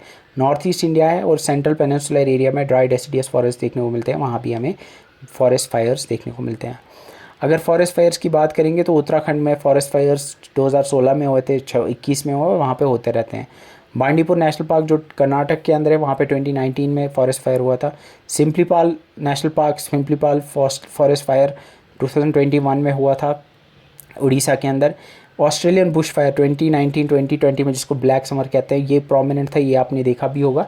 2019-2020 में हुआ था, दिसंबर 2019-2020 में हुआ था। इसको ऑस्ट्रेलियन बुश फायर्स कहते थे, ये ऑस्ट्रेलिया में हुआ था। अमेजन रेन फॉरेस्ट फायर्स होते रहते हैं हर साल। नोडल एजेंसी जो है वो फॉरेस्ट फायर मॉनिटरिंग के लिए वो है आपकी फॉरेस्ट सर्वे ऑफ इंडिया। इसका हेडक्वार्टर देहरादून में है and it use satellite images for forest fire alert system. Primary responders जो होते हैं वो फॉरेस्ट स्टेट फॉरेस्ट डिपार्टमेंट्स होते हैं। इसके अलावा एनडीएमए वो जो है उसके पर्सनल भी उनके साथ भी कोऑर्डिनेट किया जाता है। इसके अलावा there is a national action plan for forest fire जिसको 2018 में लॉन्च किया गया था, ये याद रखना, by the ministry of environment, forest and climate change for this to strengthen prevention and management capabilities. इसके बाद we have the biological disasters. Biological disaster जो है ये एक कैटास्ट्रोफ है जो कि किसी डिजीज़ की वजह से या किसी माइक्रो ऑर्गेनिज्म की वजह से होता है एंड ये बाकी डिजास्टर से डिफरेंट होता है क्योंकि ये साइलेंट और ऑफन जो है इनविजिबल होता है। बायोलॉजिकल डिजास्टर्स के डिफरेंट टाइप्स होते हैं। First is the epidemic. Epidemic का मतलब होता है जब किसी डिजीज़ के नंबर ऑफ केसेस में एकदम से इंक्रीज आता है अबो व्हाट इज़ नॉर्मली एक्सपेक्टेड, यानी नॉर्मल से जब ज़्यादा एकदम से एक सडन इंक्रीज़ होता है किसी डिजीज़ के केसेस में, उसको हम एपिडेमिक कहते हैं। फॉर एग्जांपल 1994 में प्लेग आउटब्रेक हुआ था सूरत के अंदर, या केरला के अंदर नीपा वायरस आउटब्रेक हुआ था। Then you are pandemic. Pandemic का मतलब होता है कि जब एक एपिडेमिक बहुत सारी कंट्रीज़ या कॉन्टिनेंट्स में फैलता है तो उसको हम पैंडेमिक कहते हैं। तो एपिडेमिक क्या होता है, एपिडेमिक इज जब किसी डिजीज़ का एकदम से ज़्यादा केस आते हैं उसको एपिडेमिक कहते हैं, लेकिन जब वो फैल जाता है और मल्टीपल कंट्रीज़ वो या मल्टीपल कॉन्टिनेंट्स तो उसको पैंडेमिक कहते हैं। जैसे कोविड-19 पैंडेमिक था, इसके अलावा स्पेनिश फ्लू 1918 का था, या H1N1 स्वाइन फ्लू 2019 का जो था। इसके बाद वी हैव एंडेमिक। एंडेमिक का मतलब एक डिजीज़ जो कि कॉन्स्टेंटली प्रेजेंट है एक बेस लेवल पे किसी एक जियोग्राफिक एरिया पॉपुलेशन में। एंडेमिक मीन्स जब कोई कॉन्स्टेंटली कोई एक डिजीज़ कहीं पे पाई जाती है। फॉर एग्जांपल मलेरिया एक is endemic to many parts of Africa and Asia. बहुत अफ्रीका और एशिया के बहुत सारे पार्ट्स में मलेरिया एंडेमिक है, मतलब वहाँ पे होता रहता है ये। Then we are zoonosis. Zoonosis एक डिजीज़ जो कि एनिमल्स से ह्यूमंस में आती है, उसको जूनोसिस या जूनोटिक डिजीज़ कहते हैं। कोविड-19 जो सस्पेक्ट की जाती है कि वो बैट से आई है तो वो एक जूनोटिक डिजीज़ है। ऐसे रेबीज़ जो डॉग से होती है वो एक जूनोटिक डिजीज़ है। नीपा जो फ्रूट बैट से होती है, नीपा वायरस की वजह से जो होती है वो एक जूनोटिक डिजीज़। प्लेग जो रोडेंट्स की वजह से लाइक रैट्स की वजह से और बाकी रोडेंट्स की वजह से होती है वो भी एक जूनोटिक डिजीज़ है। इसके अलावा वी हैव बायोटेररिज्म। बायोटेररिज्म का मतलब होता है कि जब डेलिबरेटली कोई वायरस या कोई बैक्टीरिया या कोई जर्म रिलीज़ करे किसी एनिमी कंट्री या एनिमी रीजन में जिससे वहाँ पे डिजीज़ फैले तो उसको बायोटेररिज्म कहते हैं। फॉर एग्जांपल 2001 एंथ्रैक्स अटैक जो यूएस में हुआ था, एंथ्रैक्स डिजीज़ 2001 में ये अटैक होता है, ये बायोटेररिज्म के एग्जांपल है। कॉजेज़ क्या होते हैं, यूजुअली जूनोटिक स्पिलओवर जो है ये एक नेचुरल कॉज होता है, नेचुरल कॉज होता है। Most common cause of new disease जो होता है वो यही होता है कि एनिमल्स से ह्यूमंस में ये वायरस या बैक्टीरिया या बाकी माइक्रो ऑर्गेनिज्म आ जाते हैं। Mutation of existing pathogens like कोई वायरस है उसकी म्यूटेशन हो गई या कोई माइक्रो ऑर्गेनिज्म है जिसकी वजह से कोई डिजीज़ होती है तो वो म्यूटेट करता है और म्यूटेशन की वजह से वो एक नई डिजीज़ करता है, उसको हम म्यूटेशन ऑफ एग्जिस्टिंग पैथोजन कहेंगे। Environmental factors like climate change या की वजह से जियोग्राफिक जो क्लाइमेट चेंज की वजह से भी जो है ये हो सकता है। लाइक डेंगू और मलेरिया के केस में ये एक एनवायरमेंटल फैक्टर्स की वजह से ये फैल सकते हैं। मैन मेड कॉजेज़ में इंटेंशनल जो हमने देखा बायो टेररिज्म आएगा जब इंटेंशनली कोई इसको फैलाने की कोशिश करेगा। अनइंटेंशनल में लैब लीक आएगा, यानी एक्सीडेंटली कोई डेंजरस पैथोजन या dangerous micro organism research lab से रिलीज़ हो जाएगा। इम्प्रॉपर डिस्पोजल यानी अनसेफ डिस्पोजल किया जाएगा हॉस्पिटल या मेडिकल वेस्ट को, उसकी वजह से भी फैल सकता है। पुअर सैनिटेशन हाइजीन ये भी एक मैन मेड रीज़न है। जब मेजर बायोलॉजिकल डिज़ास्टर्स की बात करते हैं हिस्ट्री में तो उसमें स्पेनिश फ्लू सबसे पहले आता है जो 1918-1920 में आया था। ये एक पैंडमिक था H1N1 वायरस का। It was one of the deadliest pandemics जो हिस्ट्री में हम कंसिडर किया जाता है। इसमें दुनिया की 1/3 पॉपुलेशन जो है वो हिट हुई थी। इसके बाद 1994 का सूरत गुजरात का जो प्लेग था ये एक एपिडेमिक था, यानी सिर्फ वहीं पे था, it did not spread to other countries. ये बैक्टीरिया की वजह से हुआ था। इसके अलावा नीपा वायरस आउटब्रेक 2018 में और फिर 2021 में हुआ था, ये केरला के अंदर हुआ था, ये भी एक एपिडेमिक था। इबोला आउटब्रेक अफ्रीका में हुआ था, वेस्ट अफ्रीका में प्राइमरीली 2014 से 26 में। इसकी वजह से जो है आपने भी देखा भी होगा इबोला वायरस बच्चों के जो स्कल होते थे वो बड़े होते थे, प्रेग्नेंट औरतों में ये ज़्यादा देखने को मिलता था। कोविड-19 जो 2019 में स्टार्ट हुआ था ये एक पैंडमिक था, SARS-CoV-2 वायरस की वजह से ये हुआ था। एंड ये एक it was the I think the biggest 21st century का बिगेस्ट हेल्थ क्राइसिस था। अगर हम डिज़ास्टर मैनेजमेंट की बात करेंगे, बायोलॉजिकल डिज़ास्टर मैनेजमेंट साइकिल की बात करेंगे तो इसमें एक इंटीग्रेटेड डिजीज़ सर्विलेंस प्रोग्राम है जो कि इंडिया में चलता है।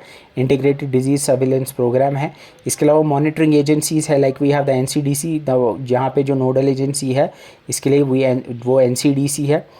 अब प्रिपेयर्डनेस और कैपेसिटी बिल्डिंग की जब हम बात करते हैं तो उसमें हम देखते हैं strengthening the library labs for rapid testing and diagnosis, stock piling essential medical supplies like PPE, ventilators, medicine और वैक्सीन, जो हमने वहाँ भी देखा था कोविड-19 के केस में शॉर्टेज हुई थी इस सब की।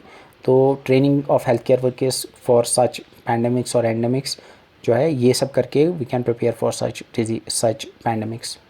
अब इसमें एक इंपॉर्टेंट टर्म है जो आपको याद रखनी पड़ सकती है, that is during a disaster you have to learn about, you have to know this 3T strategy: test, trace and treat. Test, trace and treat का मतलब है, टेस्ट का मतलब है कि वाइड स्प्रेड टेस्टिंग करनी है ताकि आप इंडिविजुअल जो इन्फेक्टेड इंडिविजुअल्स है उनको आइडेंटिफाई कर पाओ। ट्रेस, कॉन्टैक्ट ट्रेसिंग जो हमने देखी भी थी, जो ऐप भी आई थी जिसकी हेल्प से आप कर सकते थे, वो मोबाइल ऐप, क्या नाम था उसका, I don't remember that exactly right ना, जो गवर्नमेंट ने लॉन्च की थी वो app, you can write in the comments वो कौन सी थी। कॉन्टैक्ट ट्रेसिंग का मतलब है कि जो इन्फेक्टेड लोग हैं वो किस किस के कॉन्टैक्ट में आए थे उनको निकालना, उनको ट्रेस करना। देन ट्रीटमेंट, जो इन्फेक्टेड लोग हैं उनको ट्रीटमेंट प्रोवाइड करना। तो TTT का मतलब होता है टेस्ट, ट्रेस एंड ट्रीट, ये आप याद रख सकते हो।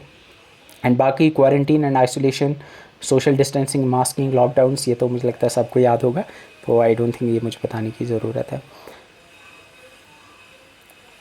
इंपॉर्टेंट ऑर्गेनाइजेशन की अगर बात करेंगे तो वी हैव नोडल मिनिस्ट्री जो है ministry of health and family welfare है। नोडल एजेंसी जो है वो आपकी national Centre for disease control NCDC है। इसके अलावा ICMR जो है वो बायोमेडिकल रिसर्च में प्रीमियर इंस्टीट्यूशन है, जो आपको पता होना चाहिए। अगर वर्ल्ड में ग्लोबल लेवल पे हम देखेंगे जो लीडिंग एजेंसी है वो आपकी WHO है, जिसका हेडक्वार्टर जेनीवा स्विट्ज़रलैंड के अंदर है। अगर रिलेटेड लॉज की बात करेंगे तो we have the epidemic disease act 1897 में ब्रिटिश एरा का एक लॉ है। इसके अलावा इसको कोविड-19 के दौरान बहुत यूज़ किया गया था। इसके अलावा वी हैव DMA 20 जो हमें पढ़ना भी है 2005, जो इम्पॉर्टेंट है। With this we have finished the natural disasters. I think in the next lecture we will do the man made disasters. आज की वीडियो में इतना ही। Thank you so much for watching, see you in the next video, till then bye bye.